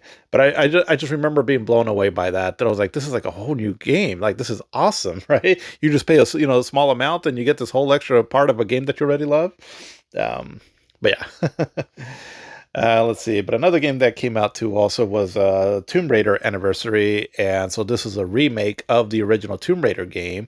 Only now Crystal Dynamics was doing it, and so they did it kind of in the style of like the game that came out in the previous year for the Tomb Raider. What was it? Legend, and yeah, it played really well. It was definitely a new look to the original Tomb Raider game, and so yeah, it was a lot of fun. The first Tomb Raider game, I always have a soft spot in my heart because I don't know, I just really got into the game back in the day, and I still feel like it has like a really cool overall the levels, the settings that you go to, and all that, and just the story and everything. I feel like it's the best Tomb Raider in that sense, right there. Not necessarily the best playing Tomb Raider game. I just like the structure of the game the most. Well, no, structure maybe that's not the word I want to use. It's just the overall concept of it, I guess, is what I'm getting at. Of the original Tomb Raider, I think it still holds really strong, and so this one again gave you a new way to play it. So it'll be interesting to see what the new Tomb Raider remake will be, since this is the third time we're remaking this game now. But I love the groundwork to it, and also that's why I'm still kind of excited about that one. But this one in particular was pretty good too. But we also got Project Gotham Racing 4, an amazing racing game series. I really enjoyed this game, and I wish they would re-release these games. But again, I think due to like Bizarre Creations kind of getting bought out, I think I said by Activision. I don't even know if they're still a thing. And then, with all the car licenses and all that, I mean, that's why these games are just so hard to re-release. And then I've messed around a little bit with Xbox 360 emulation. I really need to get into it more, but the little bit that I have messed around with it, these Project Gotham Racing 3 and 4 are one of the first games that I tried to emulate, and I couldn't get it quite to work right. So I need to look into it a little bit more, because I really want these games. I would really love to play them again. They're just really fun racing games. But speaking of racing games, what ended up taking over as the premier Xbox racing game was the Forza Motorsport series. And so we had the first Forza Motorsport, like I think, like 2 years ago. Here's the second one on the Xbox 360. And basically, Forza Motorsport became the answer to Sony's Gran Turismo series. And I think the Forza Motorsport started picking up steam because they were releasing fairly quickly, where the Gran Turismo games, starting from here going forward, they were delayed quite a bit, and there was a bit of a gap from releases. So this allowed Forza Motorsport to kind of create its own little audience there. And I never played the Forza Motorsports games during this generation, but I just remember that they were really well received, and for the most part, people seem to really enjoy them. We also had a game called The Darkness, and this game, did it come out on the PlayStation 3 also? I don't recall, but I remember this game. It's interesting. It's a first-person shooter, I guess you can call it that, and you play this dude. I think Jackie's his name, but I forgot how the story goes, but you ultimately end up becoming like the host, I would say, of this sort of like black gooey stuff. Think kind of like Venom almost, right? From the Spider-Man franchise. And where it's like these kind of like gooey tentacles and all that. That sounds wrong. But that you can shoot out, right? And they have like their like almost like a demonic face and all, and it has its voice, and so it's got some interesting gameplay mechanics. It was a little rough, but ultimately I thought it was a really original game, and I really enjoyed it back then. And an interesting fact, if you're into 90s alternative rock, is that if you've heard of the group Faith No More, I could be wrong on this, but I'm pretty sure I've seen this before. So the singer from Faith No More has a very unique voice. His name is Mike Patton, I believe. And so he does, I'm pretty sure he did the voice for these darkness kind of thing. Again, it's very much kind of like Venom, right? I guess it's probably the best comparison I can give to it. If you've never played it, check it out. It's pretty cool. I want to say I think it's available on the Xbox Live and backwards compatible. I'm not. I think I have it on there. I don't recall, but this is really cool. It had a sequel that came out later too, and I don't know the quality of that one there. But I remember I did get into this one here. It was one of the cooler experiences I had early on in this generation, and a unique experience, I would say. Where again, there was still a lot of companies that were taking risks, right, with their concept of the games, because again, it played a little clunky in some areas with controlling like the darkness sort of powers that you have, but it's still highly original, and I really enjoyed it. And yeah, cool game overall. But we also had Lost Odyssey. And so this game, so eventually Hironobu Sakaguchi and Nobuo Uematsu, so the legendary figures from the Final Fantasy games, the Hironobu Sakaguchi, the creator, and Nobuo Uematsu being the composer of them. Well, they eventually formed their own group, Mistwalker, I believe is their name, and so they had some RPGs in the works that they were going to come out with. And so this one here, I guess it was the first one, Lost Odyssey, because I know they also had Blue Dragon, but I don't recall because I know they almost came out back to back. No, okay, all right. So, sorry, I had to look it up here. But yeah, so Lost Odyssey came out late in Japan in 2007, and then in 2008 in North America. But there was another game, Blue Dragon, that was also by this company, Mistwalker, that came out in 2007 here in North America, and I believe the previous year in Japan. And so Blue Dragon, it was almost kind of like Chrono Trigger in a way where it had a lot of different creative minds behind it. So it's from Hironobu Sakaguchi. He was kind of the main creator, I guess, of this game. But then also had um, Nobuo Uematsu doing the music. But then also had Akira Toriyama's artwork. So kind of like a blending of all of them there, right? And so Blue Dragon, I got a little ways into it, but I liked it for what it was. I did recall like I was playing it, and it didn't quite hook me 100% on it. But this is actually a game that I would like to go back to though. But Actually, I'm just reading something here really quick. And so now, just a heads up, right? And also, again, the Xbox 360 used DVD discs, where the PlayStation 3 used Blu-ray discs. So the Blu-ray disc could hold a lot more memory, right, than the regular DVD. And so, meaning that a game like this, like Blue Dragon, which was a pretty big RPG and all, it ended up using 3 discs. So you'd still see multiple disc games on the Xbox 360, where they pretty much went away, on the PlayStation 3. Yeah, I can't think of a multi-disc game on the PlayStation 3. But yeah, anyways, just FYI. But Blue Dragon has Akira Toriyama artwork, so that alone right there is really charming. And the concept of the game is where you have like these kind of like these shadows that are like dragons, though. Again, kind of think almost like Venom, in a way. But each dragon, right, looks a little different, and each character has different abilities and all that. And so it was a cute adventure from what I played of it. The music was pretty cool by Nobuo Uematsu, and the story is kind of like it's a little bit more like a charming little story, right, and all not like super dramatic. But it's a game I would like to go back to, because again, when I played it back then, I think this is where my mind was shifting over. Like I was just appreciating more Western developed games, and I think when I played this one, I was like, no, I don't know, something about this one doesn't feel good and all. But again, it's one that I would like to go back and I think with a new pair of eyes and see what it's all about. One thing that I do remember about it that I did kind of like was that it had like this rock music when you fight a boss, and I want to say, let's see, was it Iggy Pop that did the song? I forgot. I'm not gonna spend time here looking it up. But yeah, I just remember it had like this cool little rock tune when you're playing one of the bosses. It seemed a little out of place, but still cool though. But yeah, and then the Lost Odyssey. So again, so it came out late this year, early next year in North America. So late last year in Japan, or 2007 Japan, 2008 in North America. And so the Lost Odyssey, it's much more of a mature tone to it. Definitely feels a little bit kind of like Final Fantasy X in terms of like not necessarily its setting and all, but just kind of more the structure of it, like the battle system and whatnot.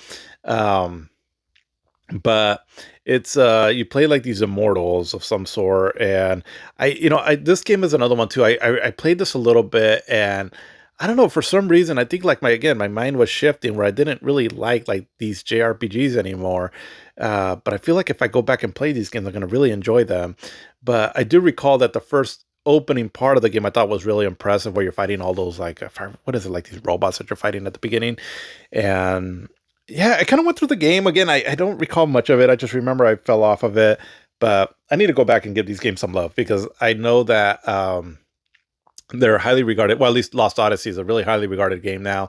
I have it on my Xbox 360 downloaded, like the digital version. So, yeah, at some point I do want to play this game. But, anyways, yeah, FYI. So, kind of started showing that the Xbox 360 was trying to do stuff in Japan too, because these games, Blue Dragon and Lost Odyssey, were only on the Xbox 360.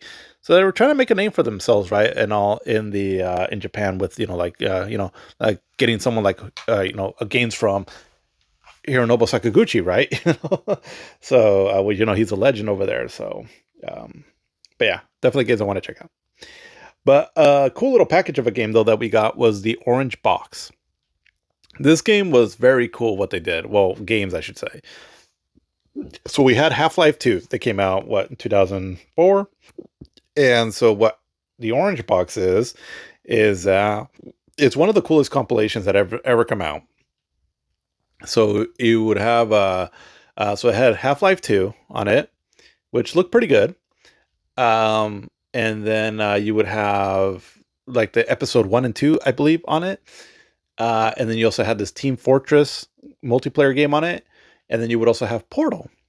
So Half-Life 2 on its own with its expansion packs was already like cool, right? That you can get on the modern systems here.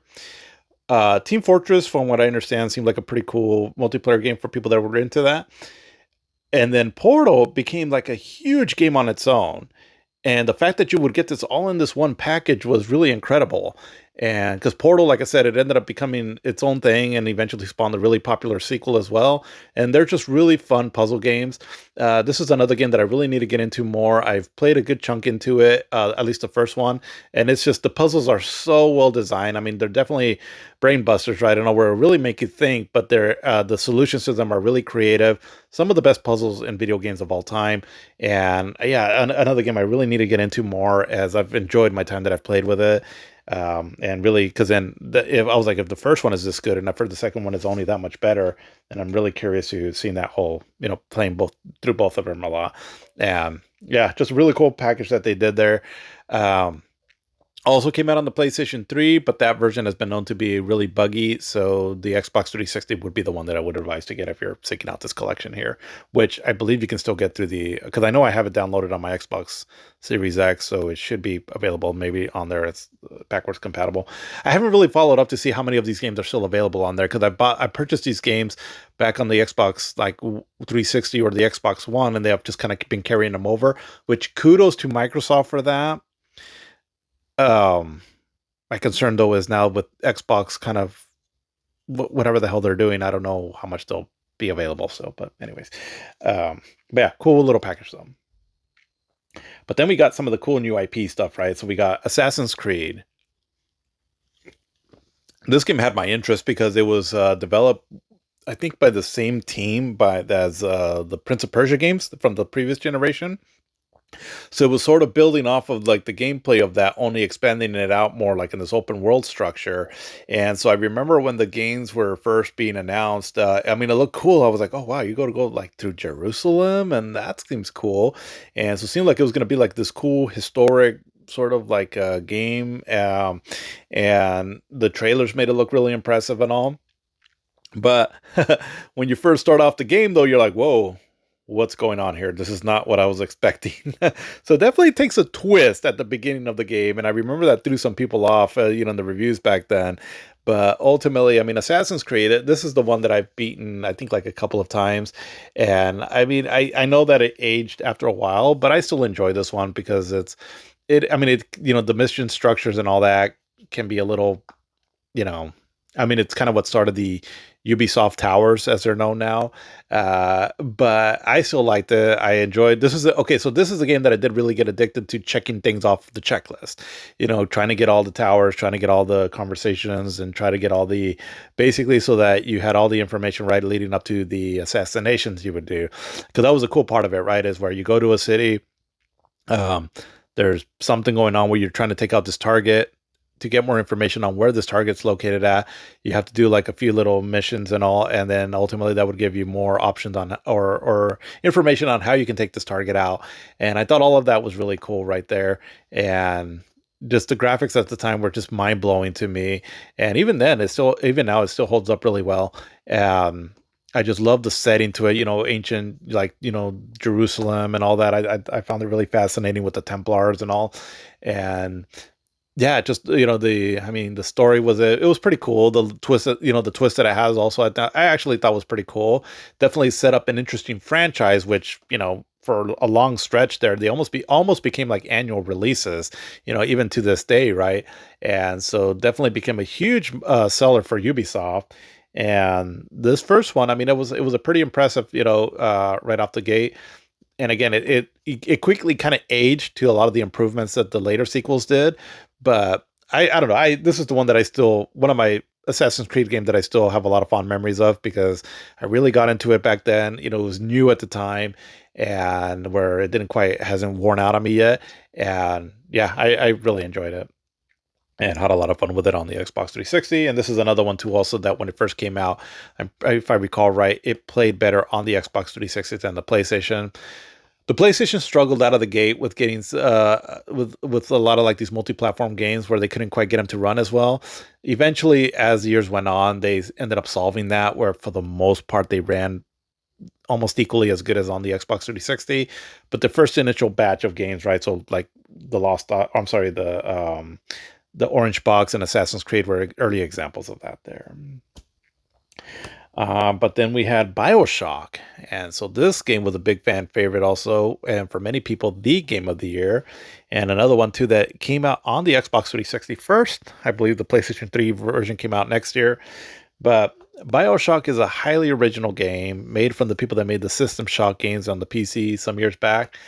And so it takes place like in this underwater dystopian world, but set in like in this art what's the term, retro art deco, whatever the hell, sort of environment that's really unique and looks really gorgeous, but frightening too once you realize what's going on down here. Where basically the concept of the game is that they started this underwater city to get away from modern, well, at the time modern society, so that they can have their own rules, less government is my understanding, and things like that. But things went haywire though and out of control, and the citizens down here became really crazed. And so the city's kind of ruined now as you're going through it, right, taking on these really crazed individuals and and all. And eventually you can get some powers in it, and which was part of what led the downfall of the city, where people were basically like getting addicted to these powers and all. And I forgot a lot of the details of the story, but I just remember that just the overall setting of this game is highly unique, really cool, first person shooting action on it, but also it's more of an adventure like game. So a bit sort of like an immersive sim to an extent, and then has like these really cool powers that you can use, like everything from like shooting lightning from your hands to fire. And the way you use those skills in combination with the gunplay makes for some really fun gameplay moments. Like for example, if there's like an enemy over a puddle of water, you can zap the water, hence stunning them, and then shoot them, right, and all. So it makes for like a lot of cool gameplay options and all. And has one of the coolest twists in video games of all time. I won't say what the twist is here. It's funny though, because I remember playing this game back then, and I remember having a fun time with it, and I liked the game, and I beat the game. I was like, oh, okay, that was cool. Like I really liked this experience. But I don't think I really like got clued in on like what that twist was though, right? Like I don't know. Back in those days when I used to play a lot of games, I was always drinking too also. So, I was like, oh, that's cool, dude. Have another beer. But so I don't think I caught on to like the details of the story overall.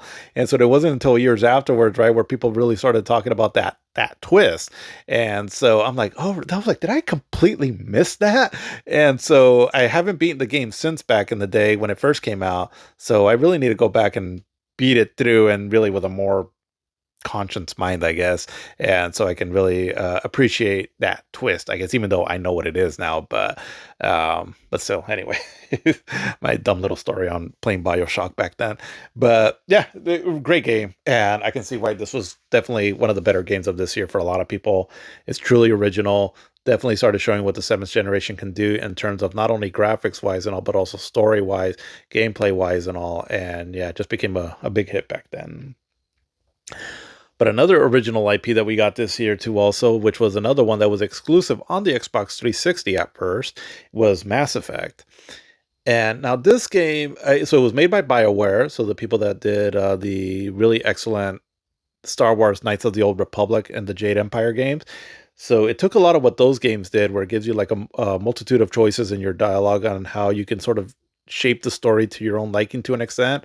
And also it had a kind of like a light side and dark side element to it, where you can only hear it's called Paragon and Renegade. And what I liked about it too, also, that it wasn't completely good or completely bad. There was a little bit more nuance to the choices you would make, and so it made it a little bit more believable. Where in like Knights of the Old Republic, as much as I love that game, you're either like just a holy saint or a complete prick in that one. And so this one, I at least I appreciated it more, right? And all that there's a little bit more of a gray area. And Mass Effect is a really cool game, and this first one, it had some issues like the gunplay on it, because it tried to be like a third person shooter also, and it was a bit clunky, not quite as polished, but it was still fun enough though. And the overall story, it started off a little rough, but then, um, or I should say that not necessarily that it started off rough. It's just the overall gameplay structure of it was, I don't know, it was a bit rough and all, and you're just kind of doing some kind of boring quests at first, but eventually the game gets really good though, and the overall story though became really interesting. And you can select between a male and a female. So either, but your last name is Shepherd, so either female Shepherd or male Shepherd, and they're both voiced really excellent. So you get Jennifer Hale that does the female, who she's excellent, and then I forgot the actor of the first, or like if you play a male, but he has a really commanding voice as well too. And so I've always had this thing where when I play Mass Effect, I enjoy playing as a Paragon as a female, because I like hearing Jennifer Hale's kind of like calming voice and all, but still has a kind of like a bit of a commanding presence. Where the male actor, he has a also kind of the same thing, kind of like a deep voice, but it kind of lends really well, like when you're being a bit of a prick in that game. And so anyway, that's just the way I've always liked playing those games. Okay, I just looked it up real quick. So Mark Muir, he's the voice actor that does the male Shepherd. But all across the board, right? Incredible characters. And again, and so, because I think from the beginning they announced it, right, and all that this is going to be an ambitious project where the choices you make in this game carry over to the next sequels, and that they were going to have real repercussions, right, and all depending on how you play it. So it like the story could go one way or the other, and so it's very ambitious, right, and all. And so I remember when I'm playing this game, I'm like, I was thinking to myself, I was like, so you're saying that the choices I'm making here are really going to carry over to the next game? And I thought that was an interesting concept. And sure enough, I mean, that's, for the most part, what ended up happening. And this definitely set an interesting mystery to the overall Mass Effect story. As the way this game ends, it ends I mean, it has a somewhat satisfying ending, right, to the conclusion of this specific game, but it definitely set up an intriguing mystery, right, that definitely made me look forward to the sequel. And so for at the start here, a bit rough, but it's still a really cool game. And another game too, also, that I remember when I beat the game, it has like this really cool song that plays at the end. And that's one thing that I noticed about this generation, that like there was a few games I can think of that when you beat it, it just had like a really cool original track. And just kind of like sort of put a bow at the end of this amazing experience, right? There you get to listen to like this cool song. And so, yeah, that's what we got in this one. Mass Effect, really cool game, and again, just only became better as the series went on. Definitely became one of the better franchises of this generation, and this is where it started. Again, originally on the Xbox 360, just a cool space adventure opera that takes inspiration a lot from like Star Wars and Star Trek, and also Battlestar Galactica, but also its own thing as well too. And yeah, just really cool games. There's so many games that I'm talking about now that it's like I kind of want to go back and play it now. But yeah, good stuff. But then we also got Call of Duty 4 Modern Warfare. And so again, Call of Duty was starting to become an annual release. And so this one here was made by Infinity Ward. Eventually Activision would start using different developers, right? As they were still pumping them out annually, but like one developer would do one game and then another developer would do another. We'll touch base more on that next year, but this one was done by Infinity Ward. And this is the one that really put Call of Duty on the map because now we're kind of in the more modern setting. And I think that really alerted a lot of people more to it. And it also, again, I don't do multiplayer, but the multiplayer options on this were really incredible for a lot of people and just started the basically the whole Call of Duty juggernaut that it became as these games became incredibly huge, started these huge online, communities, and just it became a big deal. Basically is what I'm trying to get at. It became a huge deal, and they were always like some of the best selling games of the year, and just they were massive.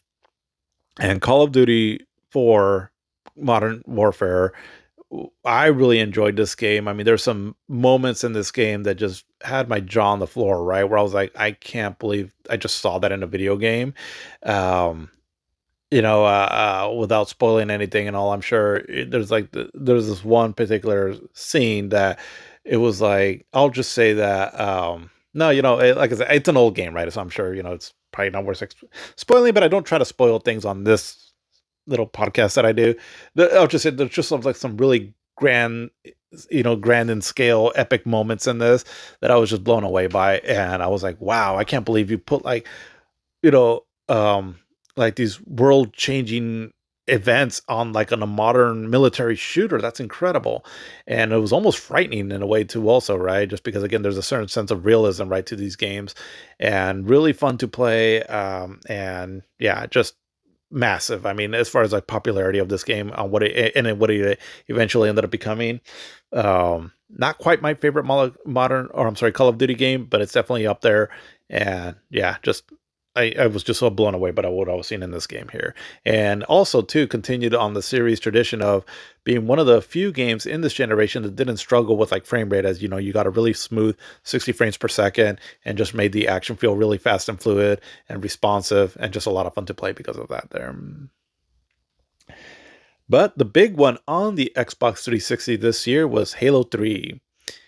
And so with Halo 3, this it was obviously the conclusion to the trilogy that they were doing, and just really I mean, this was a really great game. It wasn't my I still preferred Halo 2 over this one, and then eventually another Halo game on the 360, but I mean, this is still a great game though. I mean, there's no denying that they really capped off this story that they were doing with this trilogy in a really great way. And was just a lot of fun. The multiplayer again was another big deal. There was a lot of games on the Xbox 360 where the multiplayer was huge because they started these really big online communities, and I think that's why the Xbox 360 was so popular because it had a lot of the great games that you can play multiplayer on. The Xbox Live experience, even though you had to pay for it, it was just really well done, more user friendly, it had more options from what I understand, and so a lot of people built a lot of friendships and communities on these online forums, or playing on these games, through the chat that I had also available.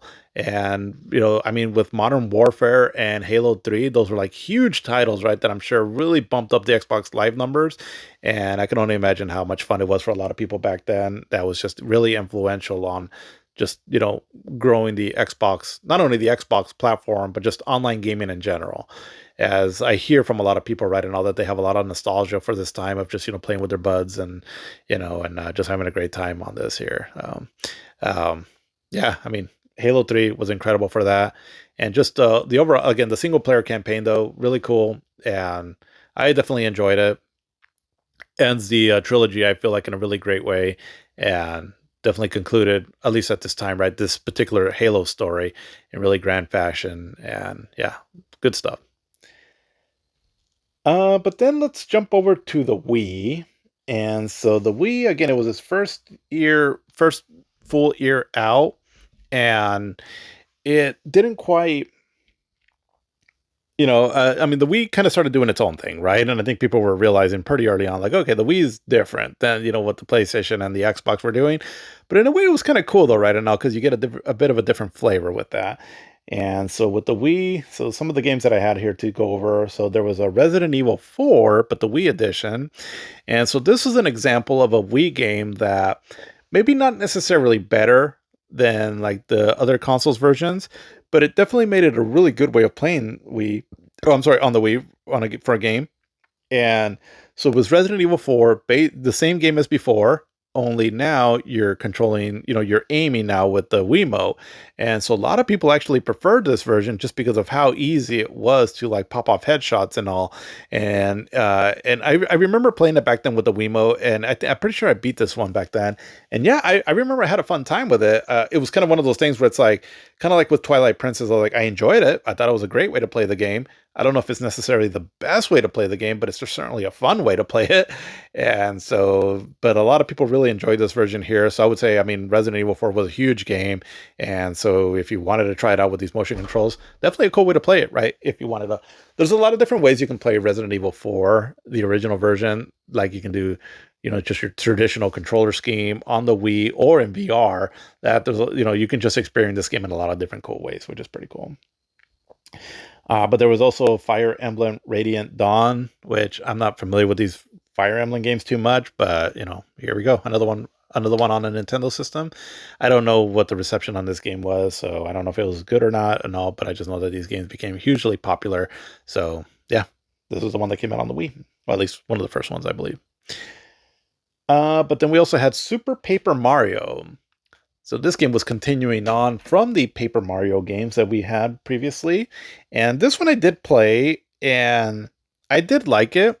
I remember it was um it felt more like a platformer in a lot of ways with some RPG elements.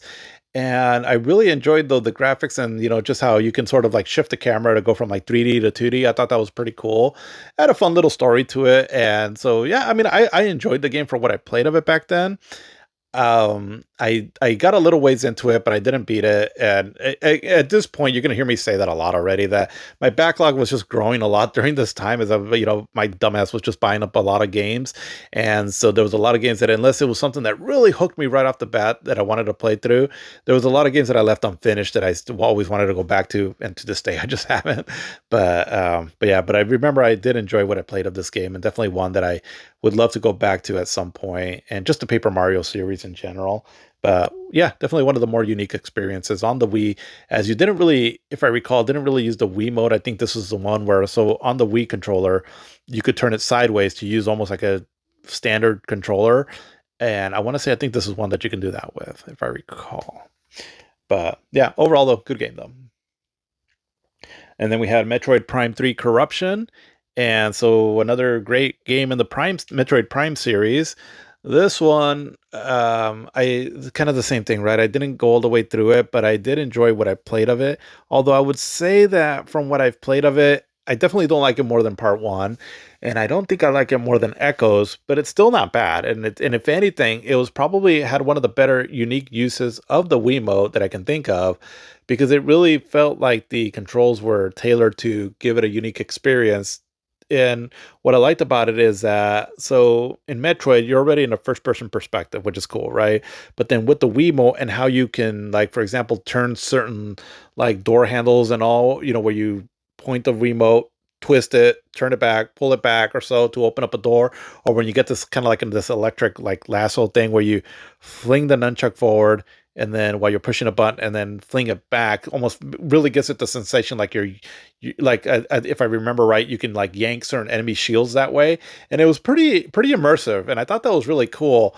And so it was definitely one of the better usage of the Wiimote, and I did appreciate it for that. So it's another game that I really want to play through, and I mean I have access to play it on the Wii, but I would wish that they would port this game over somehow on the Switch 2, along with, well, Metroid Prime Echoes, but well, we'll see if that ever happens. But yeah, either way, for what it is, though, I mean, it was definitely a unique experience, and definitely one that I do want to play through, and I felt that justified the usage of the Wiimote. But the top game, though, for the Wii, I believe, in my opinion, and I believe for many, was Super Mario Galaxy.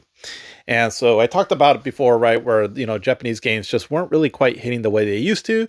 That definitely didn't apply, though, towards the Mario games that came out during this generation, as Super Mario Galaxy as being the next big 3D Mario game. It was hugely popular, very well done. One of the best 3D platformers of all time, and just an incredibly fun game that made some fun usage of the Wiimote.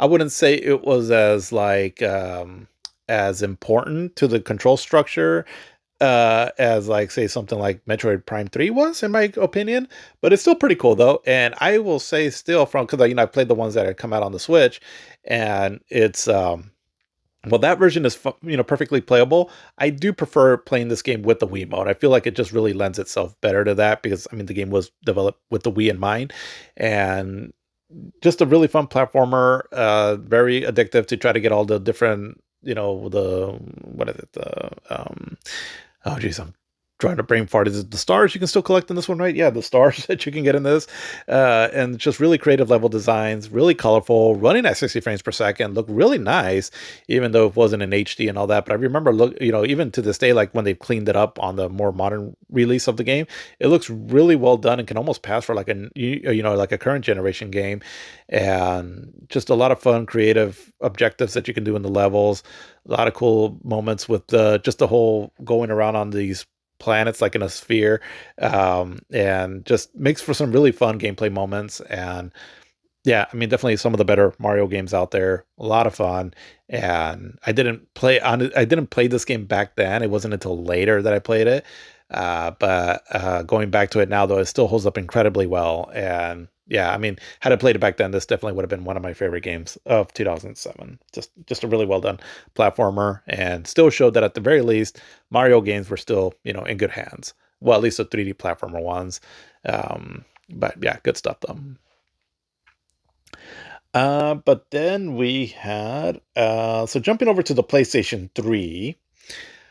So the PlayStation 3 was, again, it had a bit of a rough start to it, in a few different ways, where some of the games coming out for it weren't quite hitting that hard. And then also it was a bit hard to develop for. So some of the multi-platform games weren't quite as well made as the ones on the 360, but there was still some cool stuff though. And so some of the games that I got into this year were, so there was Virtua Fighter 5. So again, if you've been listening along to everything I've been talking about in these little retrospective, is I really enjoy Virtua Fighter games. Virtua Fighter 5 came out in the arcades in 2006, but we got a PlayStation 5 version. Oh, I'm sorry, PlayStation 3 version this year in 2007. And so I remember I picked this one of the first games that I picked up on the PlayStation 3 when I got it. Because again, I got it roughly around the springtime of this year. And I mean, yeah, Virtua Fighter 5, excellent fighter, really loved it. And yeah, it became, like, at the time, right, my favorite 3D fighting game of all time.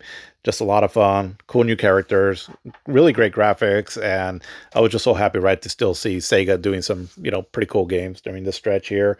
And definitely was a standout for me on the PlayStation 3. And yeah, I put a lot of time into this game. I just absolutely loved it. And yeah, still, I mean, Virtua Fighter 5 is still ongoing to this day, right? So there's been a lot of different versions that have come out, but just Virtua Fighter 5 in general, my favorite 3D fighting game of all time. It just has taken what the previous games did and just kept expanding on it. And yeah, just an incredibly fun time, and this really precise technical fighter. Just absolutely love it.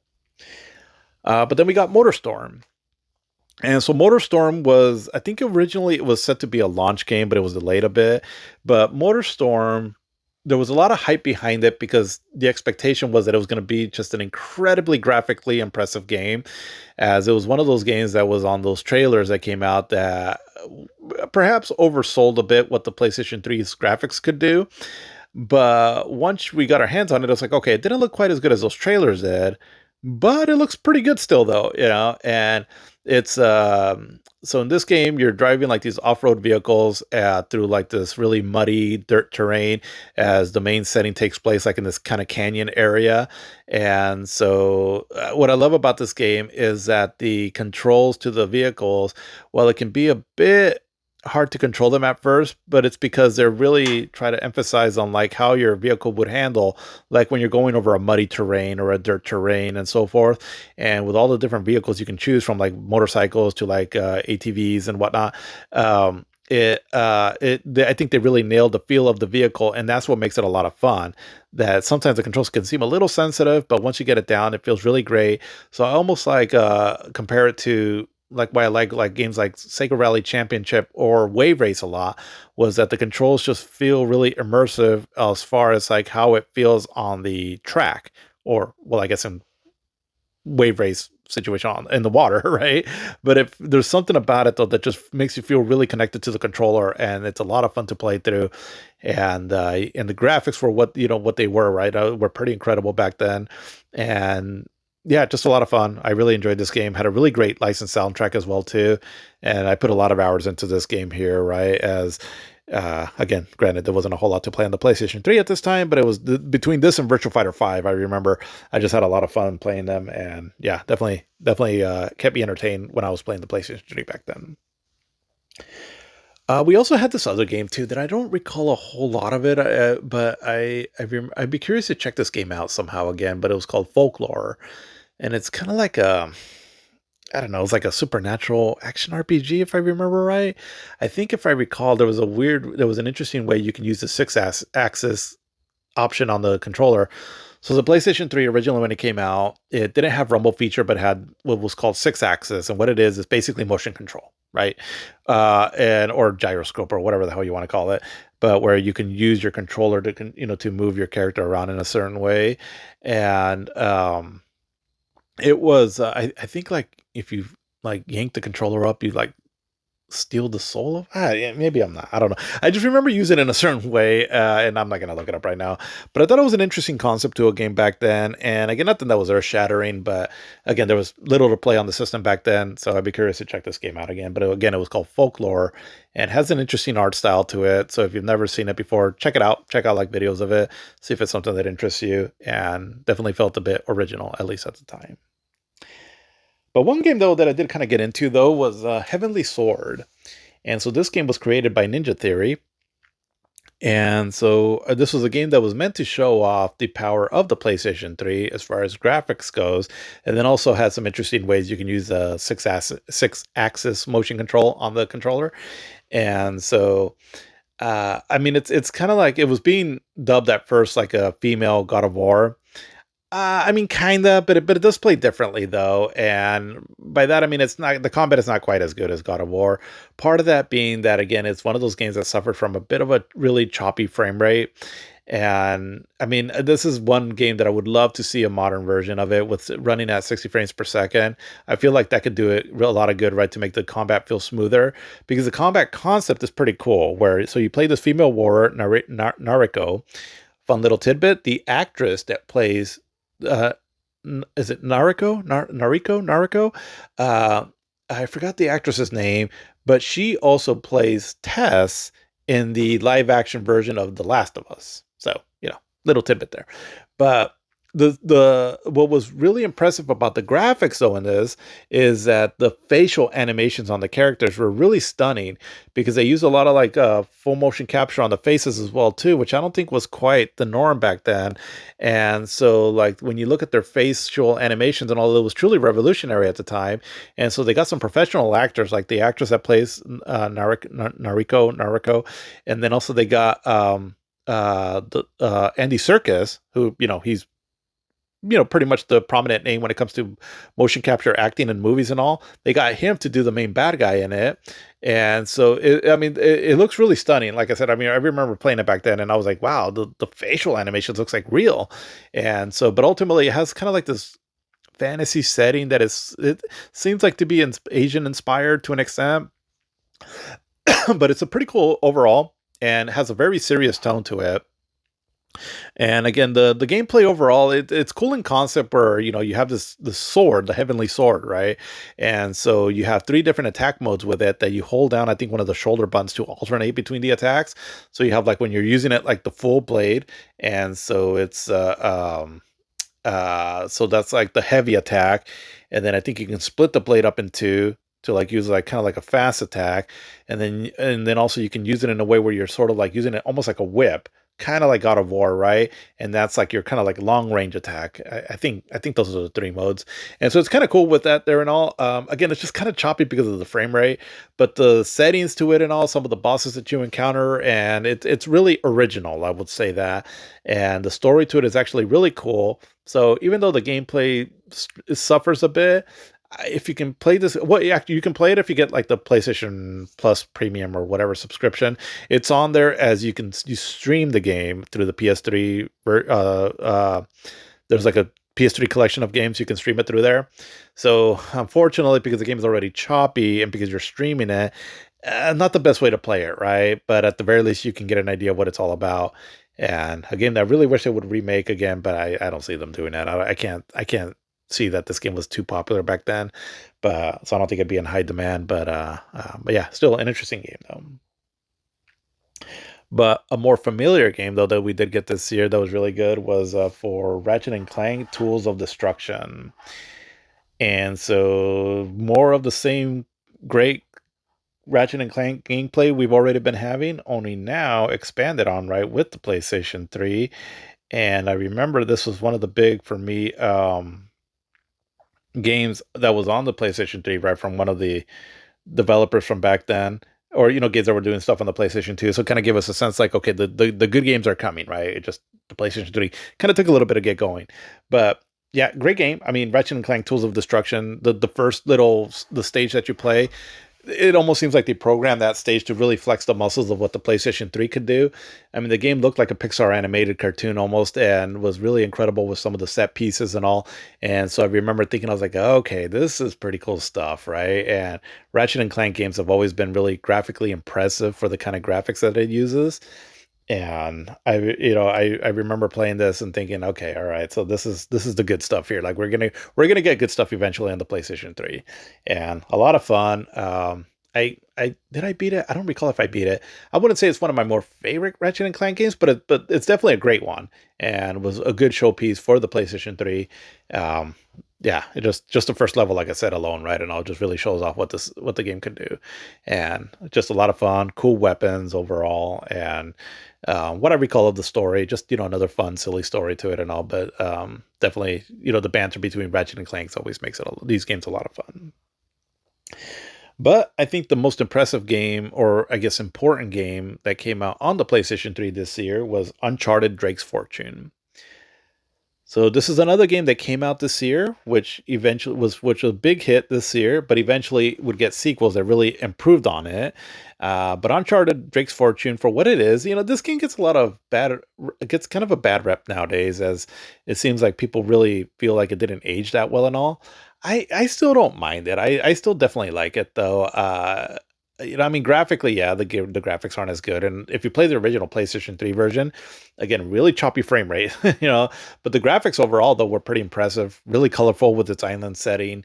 And the gunplay, I think this is one thing that people really complain about, but it was fun enough for me. It's fine enough.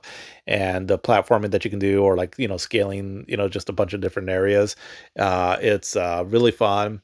And Nathan Drake became just an iconic character right off the bat, voiced to perfection by Nolan North, where he plays kind of like a this charming sort of like if you can use these, I guess, a charming smartass. But he's a lot of fun to listen to, and but at the same time, he has his heart where it matters, and the overall cast of characters, so like Victor Sullivan, Elena Fisher, and the bad guys too, also just they're all really voiced really well. One of the main bad guys in it, he's voiced by the same actor that does the voice for Kane and the Legacy of Kane uh video games, which I thought was cool listening to his voice. He has a very cool kind of like a smooth English accent voice that definitely makes it for like a good villain voice basically. And it was cool to listen to him there. And yeah, just a fun pulp adventure. And it kind of definitely takes a lot of like inspiration from things like Tomb Raider, which is why the game was called Dude Raider for a bit. and also like Indiana Jones, obviously, and then also to an extent like the James Bond adventures. But Nathan Drake is a just a very well done character, and again along with the supporting cast, and there's some really cool set piece moments in this one too, like when you come across a you know a submarine in the middle of a jungle that that's definitely creative, and yeah, just a cool island adventure romp as you're seeking for El Dorado treasure in this one. And again, pretty cool game overall, but its sequels are really, really were improved upon. But right now we're just talking about this one, and for what it was, definitely a game that was showing that Naughty Dog could still do some really impressive games as they started venturing into something a little bit more realistic than the platformers that they were doing in previous generation. But it still showed that they had the programming prowess, right, and all to make some pretty impressive stuff. But yeah, Uncharted Drake's Fortune, yeah, definitely one of the cooler games of this year here. And just kind of wanted to finish off here too with some three games that came out on the PC. Again, I'm not a PC gamer, but these were three games though that came out that became highly influential, and also eventually had some cool console versions that came out. And but that's for Crisis, which was a first-person shooter set kind of in a jungle island setting as well too. And what made this game impressive was that the open-ended gameplay, as it's not just a straight linear shooter. There's a lot of different ways that you can tackle your objectives, and that made the game a lot of fun. Along with the suit that you have, where you can have some cool power ups to it and all. And overall, has a cool like sci-fi story to it. But one of the games that really made this game stand out was its graphical engine, which was very impressive and highly detailed for its time. But apparently took a lot of programming power or something like that, because it became like an ongoing joke where can your PC run Crisis? Just because again it was apparently just hard to run this game right back in the day with the PC technology that was available. And yeah, it was just a big game. Eventually the game would get ported over to the Xbox 360 and maybe the PS3, I'm not sure. And those games were fine enough, but yeah, definitely was a showstopper when it came to graphics back then. And this is where the first one came out. But then we also had a Half-Life 2 Episode 2 come out. And so again, just kind of expanding on the Half-Life 2 game, and ended off the series there with apparently a cliffhanger ending. I haven't beat the expansions on this game, and so I just know that it ends on a big cliffhanger, why people have been still craving for Half-Life 3 to come out at some point. But, well, we'll never know if that, I guess we won't know now. Or I'm sorry, we don't know now if that game will ever come out, but yeah, definitely. Apparently, the way this game ended really left gamers just hungry for more. And yeah, this is when the last episode, or I guess downloadable content or whatever it is, right, came out for Half-Life 2. But the other one too also was The Witcher. And so The Witcher is, so they're based off of this Polish novel, dark fantasy novel. And so we got a video game version of it here. And I remember when this game came out, it was really being praised a lot by the graphics that it was doing at the time, that it was really impressive. And so it's like this action RPG set in this really dark fantasy universe where you control Geralt of Rivia, who he's like this, what's called a Witcher, where they're basically these almost like superhumans, I guess you could say, that go through a certain process where they survive it, then they get like enhanced abilities, and to take on basically monsters in this sort of medieval dark fantasy universe. And the first one again was praised a lot. I remember back then for its story, the customization options on it, and the overall lore, and and the cool action RPG at the time. Since then, the game hasn't aged the best, but it did definitely start, excuse me, a franchise that would be huge going forward. But again, right, that's the thing about this here, right? That when these games first came out, they were really good for its time, but they kind of aged really quickly though, because later sequels just really improved on them a lot more. But either way though, still was pretty influential back then, and definitely eventually it led to one of the greatest games of all time. But that will come in later years. But yeah, just wanted to end up on that there. So again, 2007, definitely the year that got the seventh generation going. A lot of incredible stuff came out, and definitely one that I remember having a lot of fun with video games back in this day here. And Yeah, I mean, it was the seventh generation ended up becoming a really good generation. Not amongst my favorite. I mean, it's not my favorite, but I feel like it had a lot of great variety in it. The inclusion of like a lot of indie games that we got also really fleshed out the overall library of games that you can play on this generation. And the technology, even though the frame rate suffered a lot during this generation, just the level of like incredible detail that we were getting in graphics, the scope of these games and all, the more realism to them as well too also, right? Because I mean, we're getting stories that are a little bit more gritty, a little bit more, grounded in some ways, was really cool. And, stuff like, for example, like the Call of Duty games, right? I mean, it definitely felt more grounded and real, or things like Uncharted, Drake's Fortune made it feel like you're playing a movie almost, and BioShock as well too. And so it started giving it, like I said earlier, right, a different flavor to video games than what we've been previously known. And so video games really started maturing during this generation and was pretty cool to see. And at the time, stuff like downloadable content and all was pretty cool when you can get it in the game that you really liked. And so, things were looking on the up, right, during this time stretch here. And definitely one for the books. An incredible year overall. But that's what I got for this one here. I will hopefully be back here next week as we look at 2008. And 2008 kind of continued on right with this generation as we got a really big game that I was really looking forward to with a certain sneaky character that likes to hide in a box, along with some more taking on these locusts in a certain franchise on the Xbox 360. And it was another great year for video games. And as we're getting deeper into this generation. And so we'll go over it more next week when we talk about 2008. Until then, have a great one.